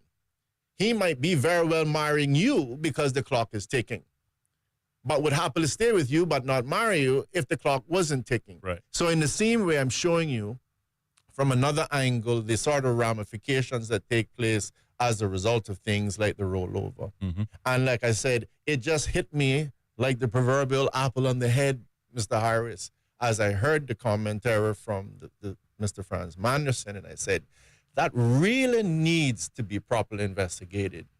We serendipitously, by luck, ended up with a hybrid system of one system for the civil servants and one for the private sector. Right. But what may not have been proper may very well have provided us with an opportunity that we wouldn't have had otherwise. Indeed. Well, if I could You're just sucking share up my serendipity. No, not at all. I love this conversation, my brother. And thank God it's just you and I having it, in the privacy of our room. Nobody's tuned into this at all. But I think one of our listeners summed up I'm going to call it I want to say something on that. quality Intelligence of our discourse. conversation for the past better part of almost an hour in 3 words. Deep, man. Deep. Thank you. I hope that our conversation isn't going over the head of the average listener. I don't think so, because we also, whilst we encourage and strive to have, real conversations about real issues that represent challenges that we face, we're oftentimes very careful. We actually have to work on this to present it in a language that is easily understood. Yes. And I believe that so far we've achieved that. But to the listener's point, deep, man. Deep. Yeah, and that's fine. And that's good. That's a good thing. I think that's probably a compliment. But, Definitely a compliment. Take it as a compliment. Thank you to the listener. I am one of those persons, hopefully you'll join me, and being in a situation where we enjoy sitting and engaging in those speculative analysis, thinking about things. And there are circumstances in life where you don't have time to think. Those things happen. I don't know, shark just swam up next to your child. You don't have time to think. You jump in and try to save it, even though it's probably futile. Yes. But we'll do it. Right. But that is not the case here. And I don't think, and one of the things, again, I'm giving kudos to the government on, is that they haven't had the pride of, one, not being inclusive, as we saw with Mr. Ebanks, and bringing Mr. Miller on board. We've seen not having the pride to be able to sit and say, someone else started this, we'll carry the baton. All of those things I give kudos to. For what it is worth, I throw it out to the government, because I think that there's an opportunity here, as we see this new information presented, to maybe put a strategic pause and say, hey, how long does it take for us to get a proper, regulatory impact assessment on this, and what has it accomplished for us over the past 20 years? Again, you might choose not to do it. Political expediency might say, hey, let's just move forward. I don't know.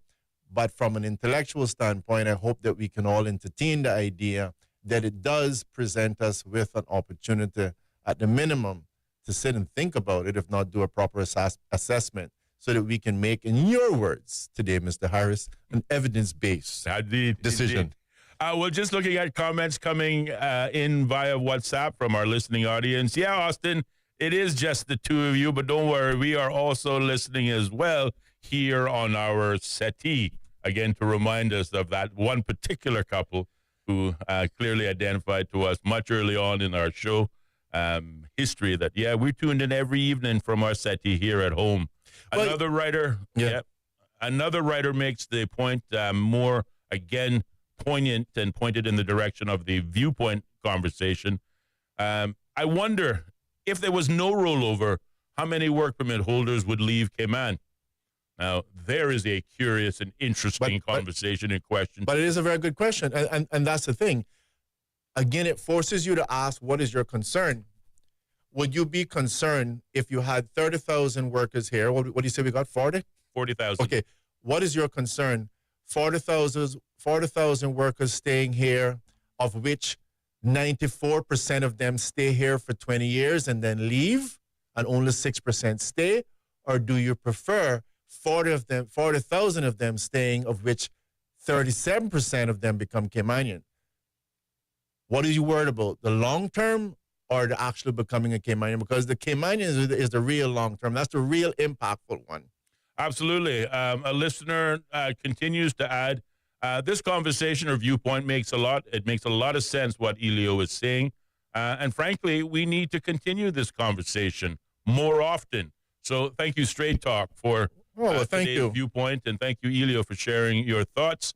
And thank you to the listening audience for listening.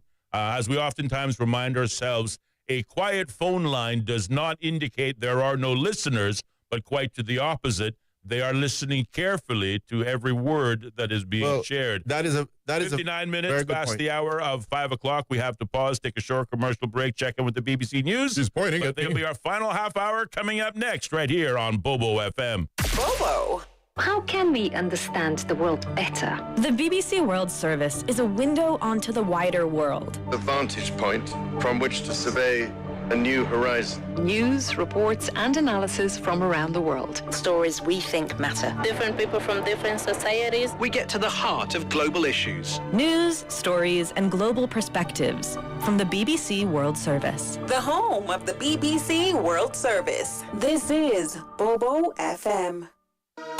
The BBC is the world's most trusted news source. And Bobo 103.1 is where you'll find the BBC World Service. BBC News. The world news from the BBC. And the home of Cayman's most listened to talk shows. That's right, folks. Everyone is telling their mama about the cold hard truth. And welcome to Straight Talk. I'm your host, Austin Harris. And I'm Ellio Solomon. Across Cayman. On FM, online, and on your smart speaker. This is Bobo 103.1.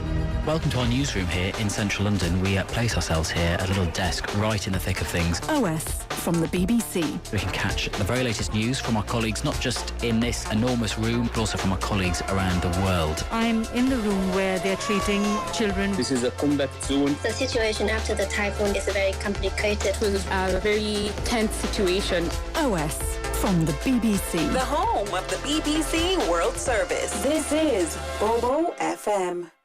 This is Bobo 103.1, powered by Health Services Authority. At Health Services Authority, they are committed to caring for you. They are Cayman's largest and longest-standing healthcare provider, offering the most comprehensive range of inpatient, outpatient, and public health services at 9 different locations across all 3 islands. Across Cayman on 103.1 FM, online, and on your smart speaker. The home of the BBC World Service. This is Bobo 103.1. This is the BBC News with Fiona MacDonald. The Israeli military says it's to investigate the reported killing on Tuesday of 27 Palestinians near a US-backed aid distribution centre in Gaza. A government spokesman earlier denied that Israeli forces had targeted civilians. Israel has also denied shooting Palestinians at the same site on Sunday. But the UN Secretary-General Antonio Guterres has renewed calls for an immediate investigation into the incidents. Stéphane Dujarric is Mr Guterres' spokesperson. We have condemned unequivocally the killings of civilians. This distribution of humanitarian aid has become a death trap. People should not have to put their lives at risk just to get food. That is not a way to run a humanitarian program. The Dutch Prime Minister said the decision of Geert Wilders to withdraw his far-right party from the governing coalition is irresponsible and unnecessary. Dick Schoof had earlier failed to save his 11-month-old government after Mr Wilders walked out of a coalition meeting after 1 minute. Anna Holligan is in The Hague. Mr Wilders' decision to torpedo the government has been met with a fiery response from his former coalition partners. One said he was putting his own ego ahead of the national interest. Another said it was a kamikaze move and irresponsible, coming just weeks ahead of the NATO summit, which will be held here in The Hague. Geert Wilders made a statement earlier saying that he would be the next Prime Minister of the Netherlands, and it's likely there will be snap elections in the autumn. Traffic has resumed on the Kerch Bridge, which links Russia and the occupied Crimean Peninsula, after Ukraine said it had carried out a sabotage operation. Ukraine's security service stated that its agents had planted explosives on the bridge supports, equivalent to more than 1,000 kilograms of TNT. From Kiev, here's Paul Adams. This is the 3rd time the Ukrainians have tried to destroy the Kerch Bridge. It is a strategic bridge. It links the Russian mainland with occupied Crimea. It is an important military logistics route, and it is highly symbolic too. Ukrainians see it as a symbol of Russia's occupation of Crimea, and they also associate it very much with Vladimir Putin, because it was he who opened it back in 2018 with a great lot of fanfare and ceremony. Ukraine has dismissed as old ultimatums the demands Russia presented to it at Monday's direct talks. The foreign minister said the Russians had also refused to respond to Ukrainian proposals and rejected all meaningful ceasefire plans. He added that Moscow's actions broke promises it had made to the United States and called for new sanctions. World News from the BBC. The UN says an attack on its aid convoy in Sudan, which killed at least 5 people, broke international law.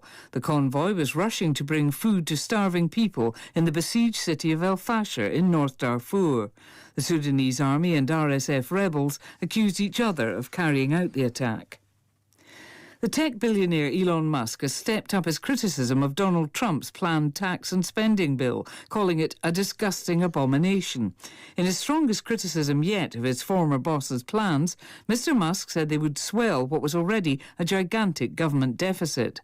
The House Minority Leader, Hakeem Jeffries, gave his reaction to Mr. Musk's statement. Many of these Republicans know that they were doing the wrong thing by their constituents. And we're going to continue to expose it. Before Elon Musk decided to weigh in, the American people understood the deal. I haven't spoke to Elon Musk. I'm not sure what the reasons are for this extraordinary statement, but we're in complete agreement. A White House spokeswoman said President Trump would not change his position on what he called the Big Beautiful Bill. The US Navy is to rename a ship named after Harvey Milk, one of the country's first openly gay people elected to public office.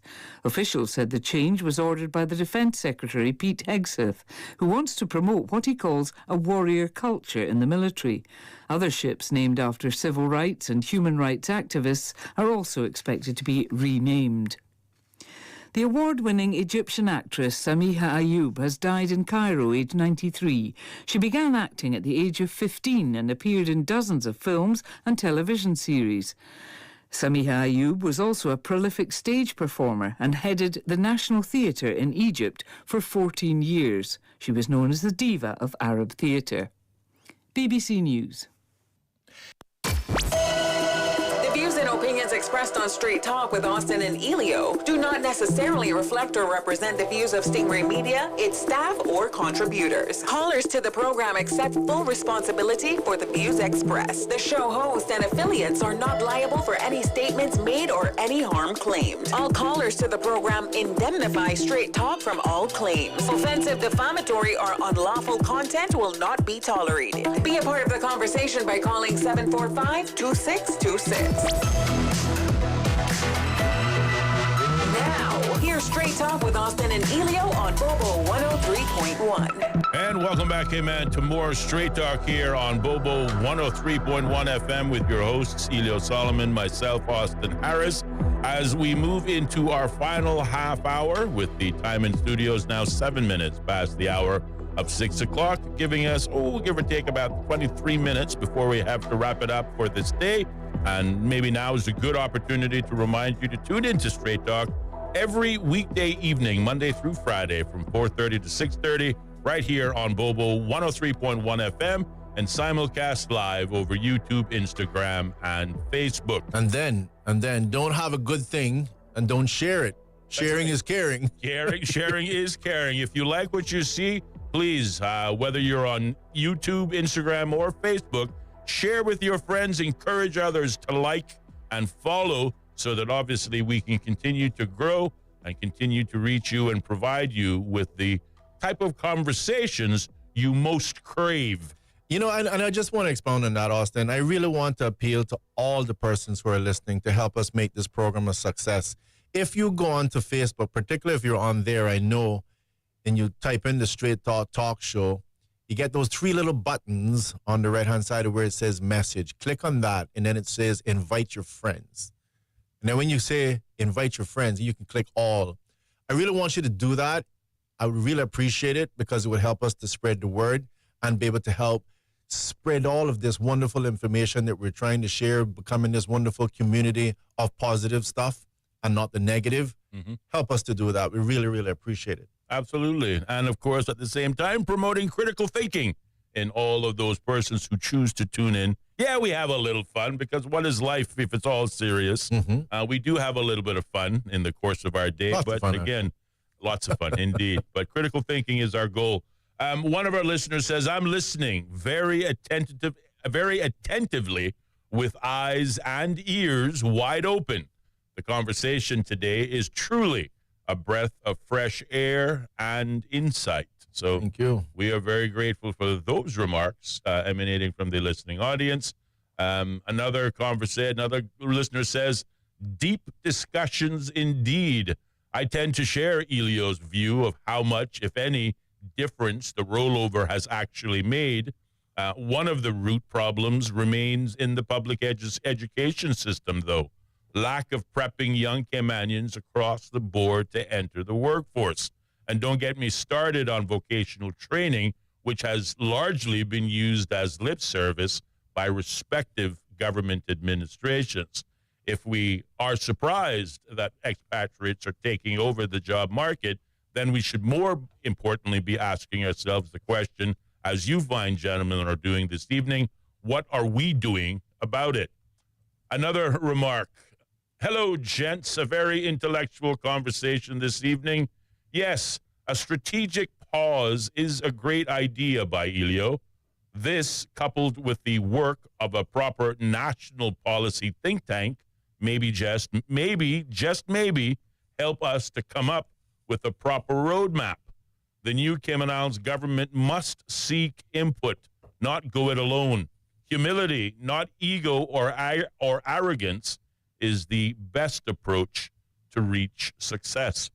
745-2626 is the number if you want to add your voice to our conversation, which again asks the question, is the rollover policy working or is it achieving its desired outcome? We want to hear from you. Of course, what is popular today is our WhatsApp line. You can reach out to us there as well, 928-2562. And from there, you can either send us a WhatsApp audio note or, as many have chosen to do today, sending us a traditional WhatsApp text message. Yeah, and I just want to take a moment out to give a special thanks to all those persons who sent in all of those wonderful remarks on WhatsApp. One, letting us know you're listening. And thank you very much for giving us your feedback. Much appreciated. Yes. I did look up a couple of other countries, and I'm going to try to see if I can find it in terms of what some other countries do, because there are concerns that, I think somebody asked the question about how long do you want someone to stay there, et cetera. Mm-hmm. And I you know how it goes, Mr. Harris. you try to find something, you can't find it.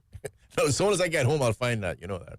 Mm-hmm. But there are countries like, for example, that I had looked up in Japan. There was the United Emirates, et cetera. And again, totally different policies. For example, I think in United Emirates, you're able to stay for a significantly long period of time. Of course, there's no rollover policy as far as I was concerned. But anyway, I'll look it up.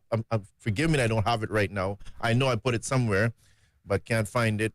But there are other policies out there. So for what it means in terms of comfort, you have to know that you wouldn't be alone. There's other countries that we can be looking at as part of a study to benchmark what works and what doesn't work. And I want to applaud all of our leaders for making an effort. But I just believe that, again, in light of the information that has presented itself, there's a real opportunity there.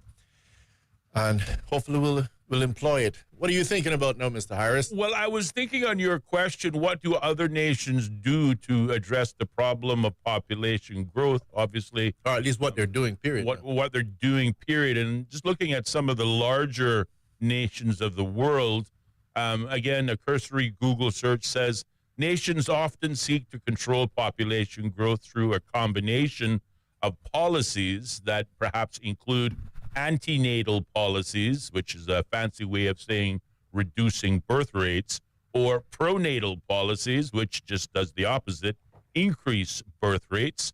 Family planning programs, they provide access to contraception, for example, family planning services and education about reproductive health to help individuals make informed choices about the average family size. So this is one of the programs being rolled out in places like the U.S. and in Europe. Other programs include incentives and de-incentives. Some governments offer financial or incentives to encourage couples to have fewer children, while others impose penalties for having more than a certain number of children. We see this in some Asian as well as Middle Eastern countries.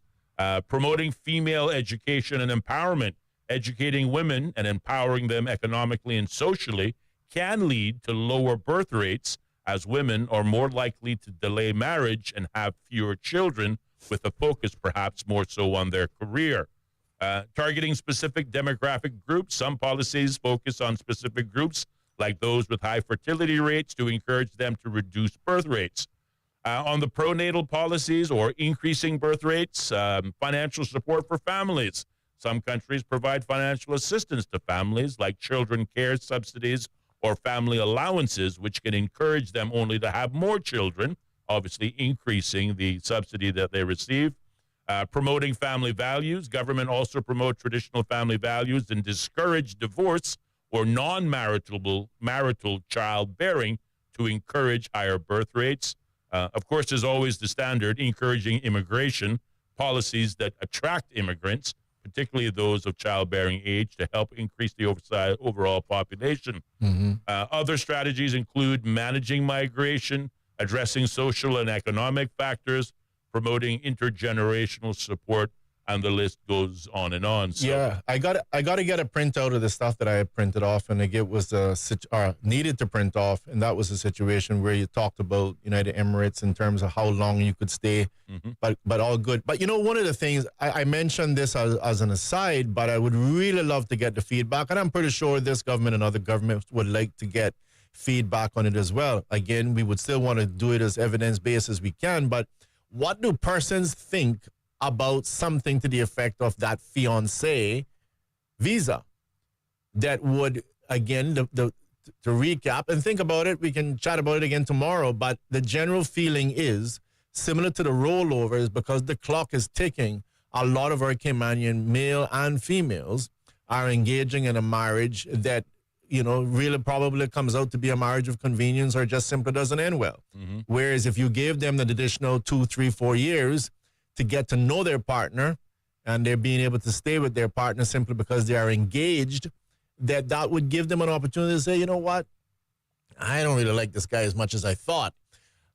Just an idea, throw it out for what it's worth. Maybe you might want to give it some tickle in your brain tonight and fire off some text tomorrow. Maybe you already got some answer. Who knows? Absolutely. And to your point, I think a version of this recommendation has already been included in the immigration white paper, which, as we alluded to yesterday, was published in January of this year, January 31st to be specific, when a meeting of Parliament was held. And amongst the regulations or proposals, one of them includes curtailing the residency employment rights certificate to holders as a spouse of a Caymanian to 7 years, and to make them renewable. So renewable every 7 years, as opposed to what presently exists. There is no expiration to the residency employment rights certificate, presuming you stay married to that Caymanian. The recommendations suggest making it available, certainly not denying the spouse of a Caymanian the right to have the right to work, but to gauge it, because not every marriage lasts, frankly. So one of the recommendations is to limit it to 7 years, after which time a person can renew it. Likewise, another proposal recommends curtailing the same residency employment rights certificate to persons who are a spouse of a PR holder to 10 years, also making it renewable. At present, that same certificate for spouses of a PR holder has no expiration. So for the same reason, the nuclear family, whether Caymanian or non-Caymanian, sometimes things happen. People break up for a variety of reasons, and perhaps our immigration services and the policies implemented therein should reflect those realities. So what is clear, though, is the notion of immigration reform will continue to feature prominently on the strategy of the new incoming government, even in the absence of their formal strategic policy statement being released. And this is based on the public utterances that they have made since being elected. What is also very clear is documents such as the Immigration White Paper, which was a document that was started by the former UPM administration, is in fact being continued, being moved forward. And we see this a lot from the National Coalition for Caymanians, whether it be Jobs for Caymanian, which was a proposal made by Ellio some 13 years ago, or the creation of a national workforce database, which, again, we learned about on Friday, is a carry forward from the administration that I was a part of when we first began, arguably, immigration reform by separating immigration from the border control aspect. And we say all of that to say not to throw cold water on the government's objectives and policy direction, but quite to the contrary, to congratulate them. What has been a bit of our Achilles heel over the years is whenever a new government takes up office, they either jettison, discount, or seek to reinvent the wheel by disposing of all things, all ideas, all policies of the former, just so they can come up with ideas that they can say are their own. But what that results in, sometimes that works out. I mean, there are such things as or they paint it with a different brush. Exactly. But what that results in is we continue to be restarting, you know, our otherwise forward movement. This administration very clearly showing that there is, nor should there be, a patent on good ideas.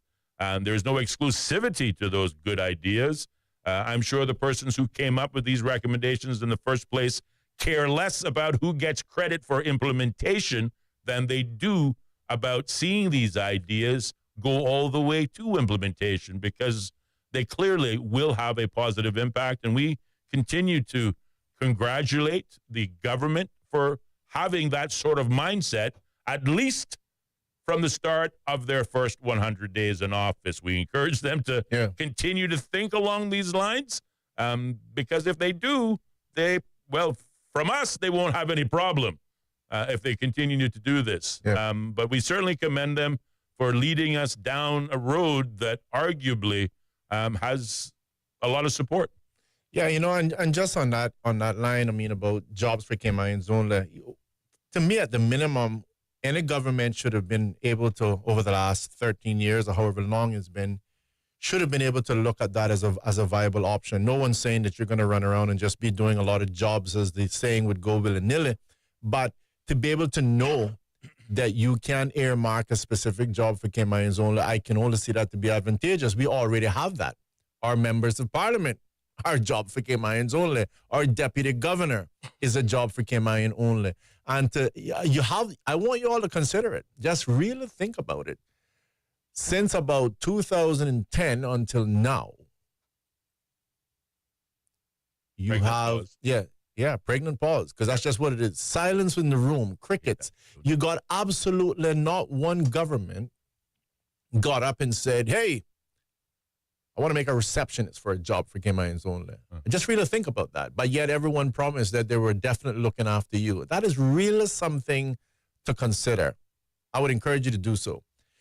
And there's something else. I think it was two other things I wanted to talk about. I remember... Well, stick a pin. We got... Stick a pin. We have a caller on the line. I'm happy for a pin. Yeah, hold on a second. Let's go to the phone lines. Good evening, caller. You're on the air. Hey, good afternoon, guys. You have a guest on tonight, or no? We're just here, sitting here, having a chit chat amongst ourselves and encouraging you to share your views. So you're our guest now. All right. Well, lucky you. Just a thought. I heard you. I just tuned and I just heard you mention Kimanian, this and that.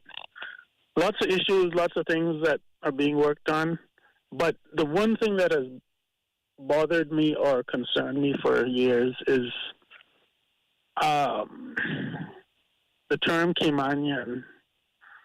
And again, once you bring that up, right away some people's antenna go up and say, oh, you being, prejudiced and this and that, whatever. Every country has their native indigenous people, the first people, the belongers, the first settlers, whatever you want to call them. And they are treated differently from everyone else. They are entitled to certain rights, but they are given the benefit and some of the basic things, including house, property, taxes, education. But I'm not saying what to do or what not to do in Cayman, but the simple fact is there's no such differentiation or benefit for being a local compared to a Caymanian, regardless of what type of Caymanian you are. Just wondered what you guys thought about that. Mm-hmm. All right. Well, thank you very much. We certainly do appreciate the question. And, again, like we were just talking about earlier on as it relates to the immigration white paper that was published on the 31st of January, it also proposes introducing different categories of Caymanians depending on a person's situation. Some of the recommendations contained in that white paper include changing a category, creating a category for native Caymanian, the other Caymanian by descent versus a Caymanian by dependency, and then the ongoing conversation Caymanian by grant. I don't know whether, it's like we were talking yesterday when I said, the whole notion of airport security is like putting lipstick on a pig. It may look pretty, but it's still a pig. And I don't know whether or not we are getting lost in the wrong nomenclature when we talk about immigration and reform. And I wonder whether this is one of those examples. And also, I think there is, how should I say it? Not taking away the need for a national identity, but we don't want to come across, because the listener's right, the speaker's right. Anytime this particular discussion starts, it puts people on the back heels and makes people feel uncomfortable.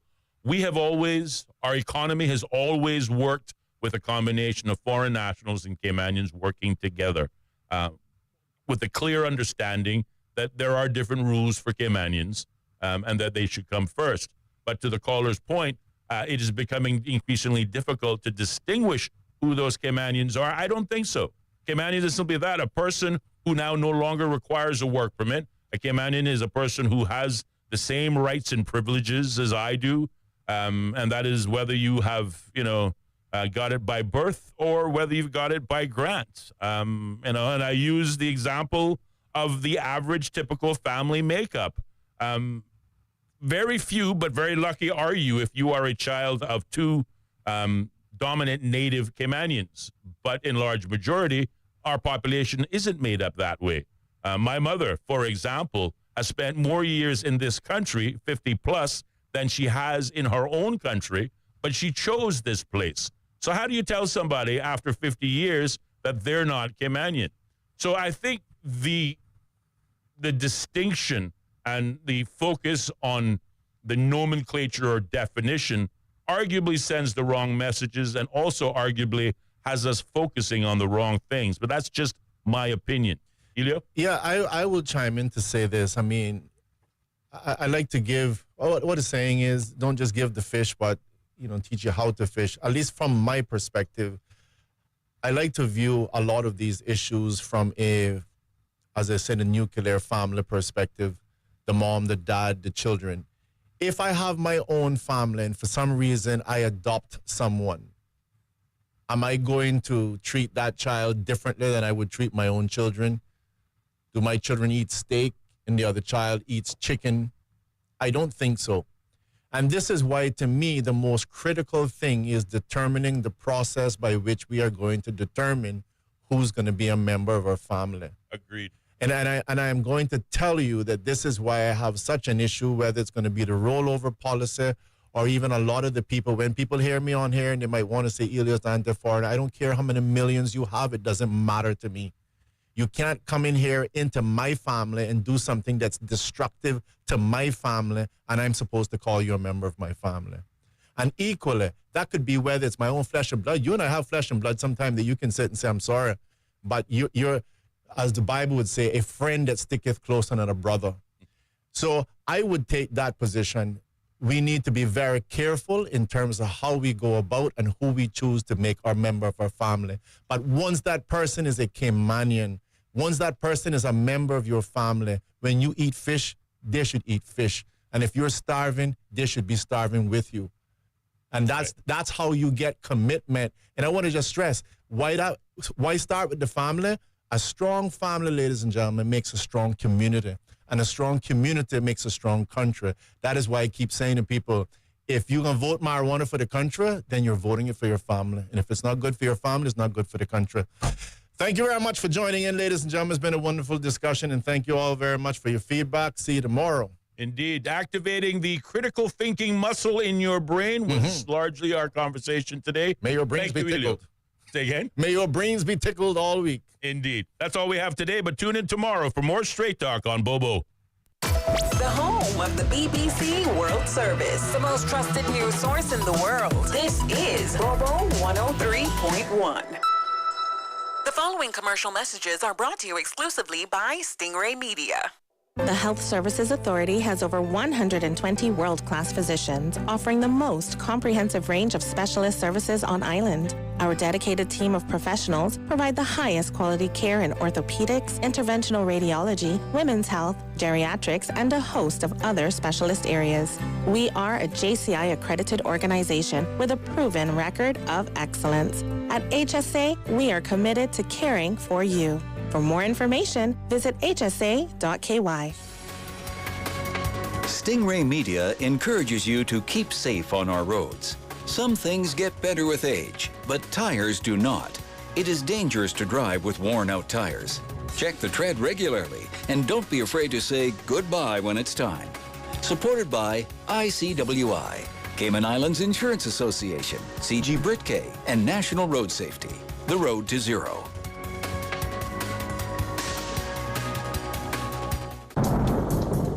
Be prepared. In an emergency, it's vital to know the location of shelters nearest to you and be prepared to evacuate if necessary. Keep a record of important contacts like emergency services, media services, airlines, and immigration. Be informed. Make a plan. Be prepared. For more information, visit caymanprepared.ky.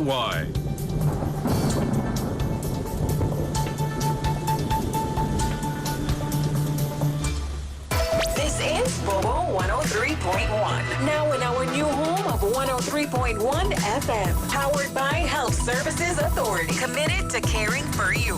Now, let's rejoin the BBC World Service. The fire had caused significant human and material losses. The winner of South Korea's presidential election, Lee Jae-myung, is due to be sworn in within the next few hours. He's promised to unite a country divided by his predecessor's declaration of martial law and subsequent impeachment. The Dutch Prime Minister has condemned the decision of Geert Wilders to withdraw his far-right party from the governing coalition as irresponsible. Dick Schoof had earlier failed to save his government from collapse. An indigenous rights lawyer is leading the election for Mexico's Supreme Court. Héctor Aguilar is not backed by the governing Morena party. President Sheinbaum said his lead showed that the government's judicial reforms were working. The Canadian government has warned that the wildfire season has started earlier and is more intense than in previous years. More than 26,000 people have been forced from their homes. The fires have been particularly fierce in Saskatchewan and Manitoba. The US Navy is to rename a ship after Harvey Milk, one of the country's first openly gay people elected to public office. The Defence Secretary has tried to scrap diversity initiatives in the military since taking office. And one of Egypt's most celebrated stars of theatre, television and the stage, Samiha Ayub, has died. She was 93. She began acting at the age of 15. BBC News. Hello, you are listening to a BBC special debate, Israel-Gaza. Are we witnessing war crimes? Just before the news break, we heard from Daniel Levy, who's a dual Israeli-British citizen who was a member of the Israeli delegation to the peace talks with the Palestinians in the 1990s. He argued that the Israeli government has been committing genocide in Gaza with relative impunity. Let's return to the conversation now as the BBC's Anna Foster asked Michael Kleiner of Israel's governing Likud party for a reaction. Michael Kleiner, I'd like you to respond to what Daniel Levy had to say there. Yes, I guess I'm here one against almost everyone else. So there are many things to comment. No. I'm a journalist, and Helena Kennedy is a lawyer. Okay, we're not Michael. And you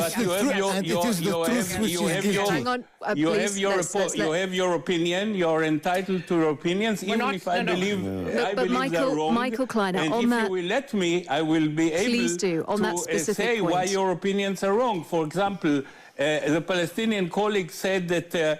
Everybody said nobody knows who is to blame for the killing and of the Palestinians who come to get the food. So one must look according to logic. who has the interest that the people will come and get the food, the one who arranged it? Israel, which brought the American fund. So Israel has an interest to encourage the people to get those foods that they have to get. On the other hand, Hamas has a very strong interest to prevent it, to disturb Michael it, Kleiner, I would really like coming, in order that they will be able to continue proprietoring. Michael Kleiner, I would really like you to respond to what Daniel Levy just had to say. What of it? He said many things that all are wrong.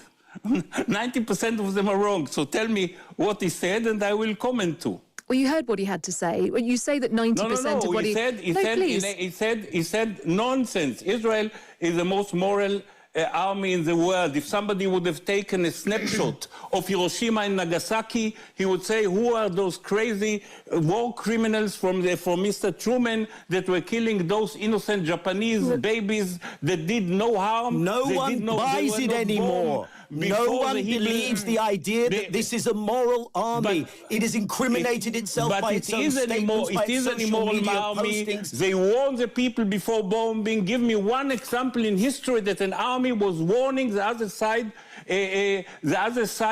from bombing. It's more cruel. It's more cruel. Tell me an example. Tell me Michael Kleiner, please. Yeah. What I'm really, really conscious of our listeners in all of this, and I realise that these are points of deep contention, and there is a lot of emotion attached to them. But what I really want our listeners to take from this is light as well as heat. And Baroness Kennedy, what and this word which repeatedly comes up, not just in the conversation in the studio, it's come up a lot recently, and that is the word genocide. Yes. So when we talk about genocide, as I said right at the start, it is not a word to be used lightly. It is a legal definition. Yes, and it's about the destruction of not just the whole of a people, but even of part of a people, and so it should be used with great care, because in legal terms you have to prove intent, and that's rather difficult to prove that it was the intention of those conducting a war to actually eliminate a portion or a complete people. But, it's become rather strange that we somehow seem to be saying, well, it's not a genocide, but we accept it as crimes against humanity. I mean, there are terrible allegations being made about what has happened. Even if they don't amount to genocide, they amount to grievous crimes against humanity. That would be the argument, and it would have to be for a court to decide. But I'd want to just say one thing. When we all signed up to the Genocide Convention, we were not just saying we're going to deal with it after the event when many people are killed and haven't survived and when there's been ethnic cleansing and so on. What we have to do is prevent genocide.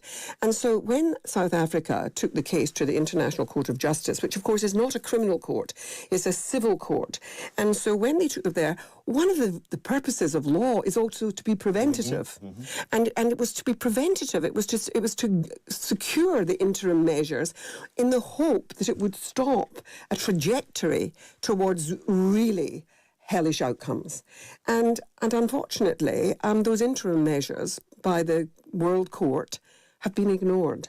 And that, I think, is something that I think we will all come to regret if steps are not taken shortly to make sure that we don't see ethnic cleansing, that we don't see malnutrition and starvation, that we don't see what all will begin to look like extermination if we're not careful. So, I mean, those are the issues in law, and courts are the places to determine it. But people watching have their own sense of whether they think there might be reasonable grounds to believe, which is the test for warrants. And I do think that people are watching on their screens and they're watching the news. And Israel, which has always had the support of the world because of the horrible experience that Jews have had over centuries, and particularly in the Holocaust.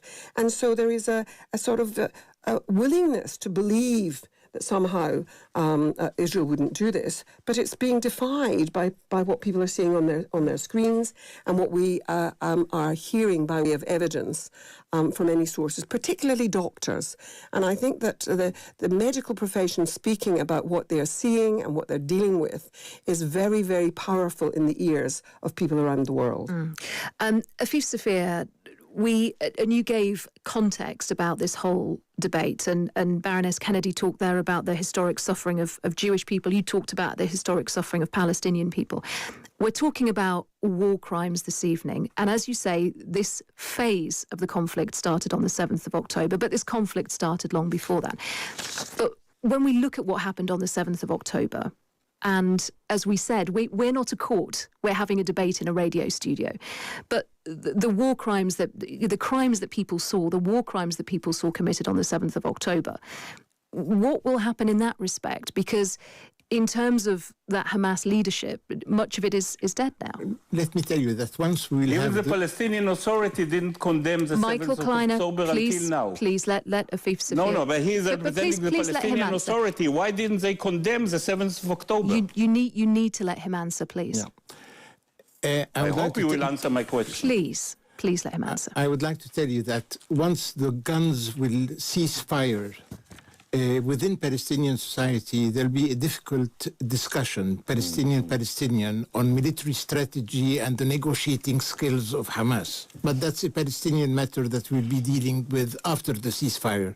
But what I would like to say today is the following. I believe in Israel-Palestine, the oppressor hates the victim much more than the victim hates the oppressor. And I believe that Israeli behavior today, it's as though Israel is retaliating against the Palestinian for all the suffering that Jews have endured throughout the centuries on other continents. Now, I personally believe that Israeli society today should do some soul-searching. I don't know if you're aware, an opinion poll that was published in Haaretz some days ago shows that 82% of Israeli Jewish society is in favor of the ethnic cleansing of Gaza, forced transfer. 56% of Israeli Jewish society is in favor of kicking out the Palestinian Israelis. And all this asks us, challenges us to ask whether there is a sort of collective responsibility let's talk about collective responsibility, because you talked there about Palestinian soul searching. But what we're talking about this evening is war crimes. And that would suggest that something much more than Palestinian soul searching is needed. No, the Israelis should do some soul searching, because from the Gaza population of 2.2 million, over 200,000 have either been killed or have been injured. But on the question that I'm asking you, Can I respond to it? Just one moment. I really would like an answer to that question, please. More is required than Palestinian soul searching on what happened on October the 7th. As I told you, it didn't happen in a vacuum. I, for one, have been saying for 30 years that we, the Palestinians, should adopt a non-violent strategy of struggle.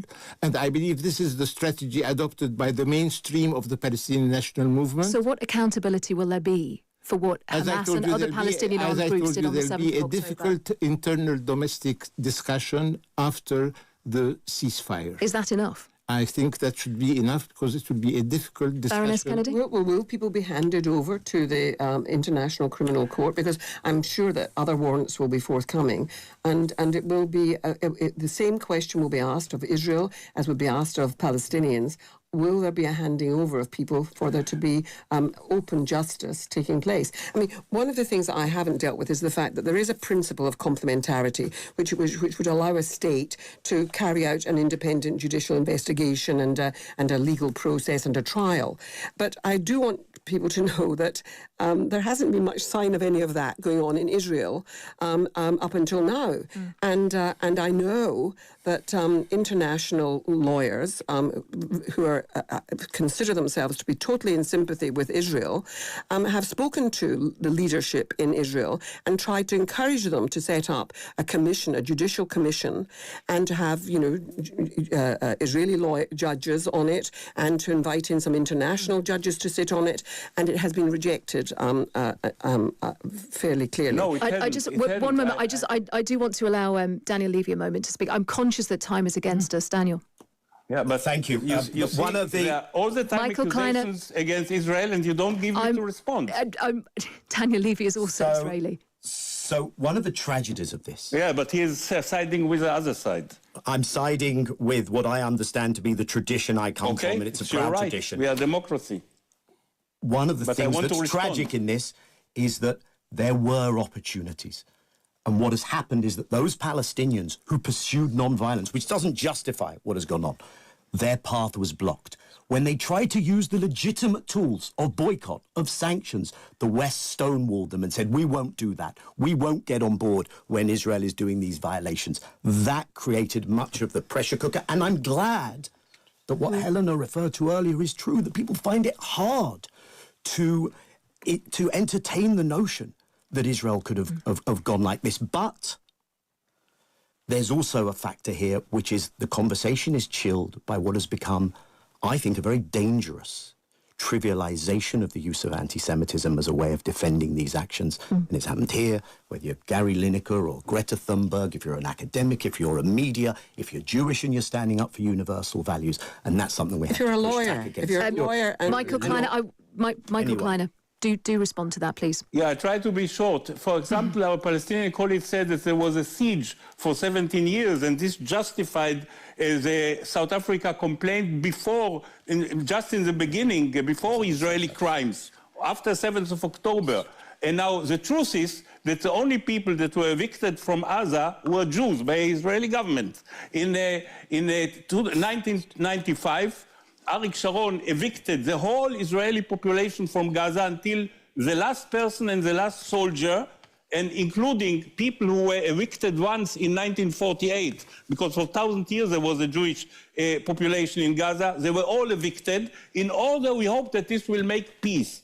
And then there was no Israeli soldier in Gaza. There was no siege because there is also a gate to Egypt. So Egypt my Palestinian friend says that Egypt was part of the siege, and what they did, the Hamas was throwing away his friend from the Palestinian Authority from the roof, taking control in Hamas and building this machine who was intending to destroy the state of Israel. What I'd like to if this was the case, why the settlements in the West Bank? Why the displacement in the West Bank? One additional point, you Gentlemen, know, the people in Gaza, surrounding Gaza, Michael Kleiner, I'm going to have to stop you because time is against us. Helping the Palestinians. Michael Kleiner, driving them to hospitals. Michael Kleiner, people please. Were murdered. I do need to stop you. Friends of Mr. Levy were murdered. Okay, Michael Kleiner. No. It's only because the program is almost at an end. There is hardly a proportionality in Michael allowing Kleiner, of one side please. make his argument. The program is almost finished, and I want Lise Doucette, our chief international correspondent. I mean, certainly, look, we knew that this debate was going to be robust, that there was going to be a lot of emotion involved. We were never going to sort of reach, we said at the start, we were never going to reach a conclusion this short amount of time, but it's a vital conversation to have. Yes, we can already hear the sighs of listeners and viewers at homes, and perhaps the frustration of, and if not the anger and emotion of people listening and watching at home. Our debate takes place in the midst of a grievous war. And as we've seen in this discussion, it is still a moment where two sides are talking past each other, many sides blaming each other, because it is still a moment of visceral pain for Israelis and Palestinians, unprecedented pain, which is why we're having this discussion, to go back to where we started, what Helena has described, the power of the law, dare I say it, the facts and the evidence, to one day determine what went wrong, why wasn't there justice, and we're not at that moment now. Lise Doucette, Baroness Helena Kennedy, KC, Michael Kleiner, Afif Safieh, and Daniel Levy, thank you for joining us. Thank you for listening. That was Anna Foster ending a BBC special debate, Israel-Gaza, are we witnessing war crimes? Let's revisit a few of the key moments from that, beginning with a defence of Israel by Michael Kleiner, President of the Supreme Court of Israel's governing Likud party. Israel is actually doing more than what the international law requires. I don't remember any army in the world's history that was warning populations that are going to be bombarded because they are their basis of terror. And they are warning in advance in order to enable the uninvolved population to evacuate those areas, with the risk that also terrorists will run away. So I guess this is done consistently. Israel is doing anything in its ability not to harm people.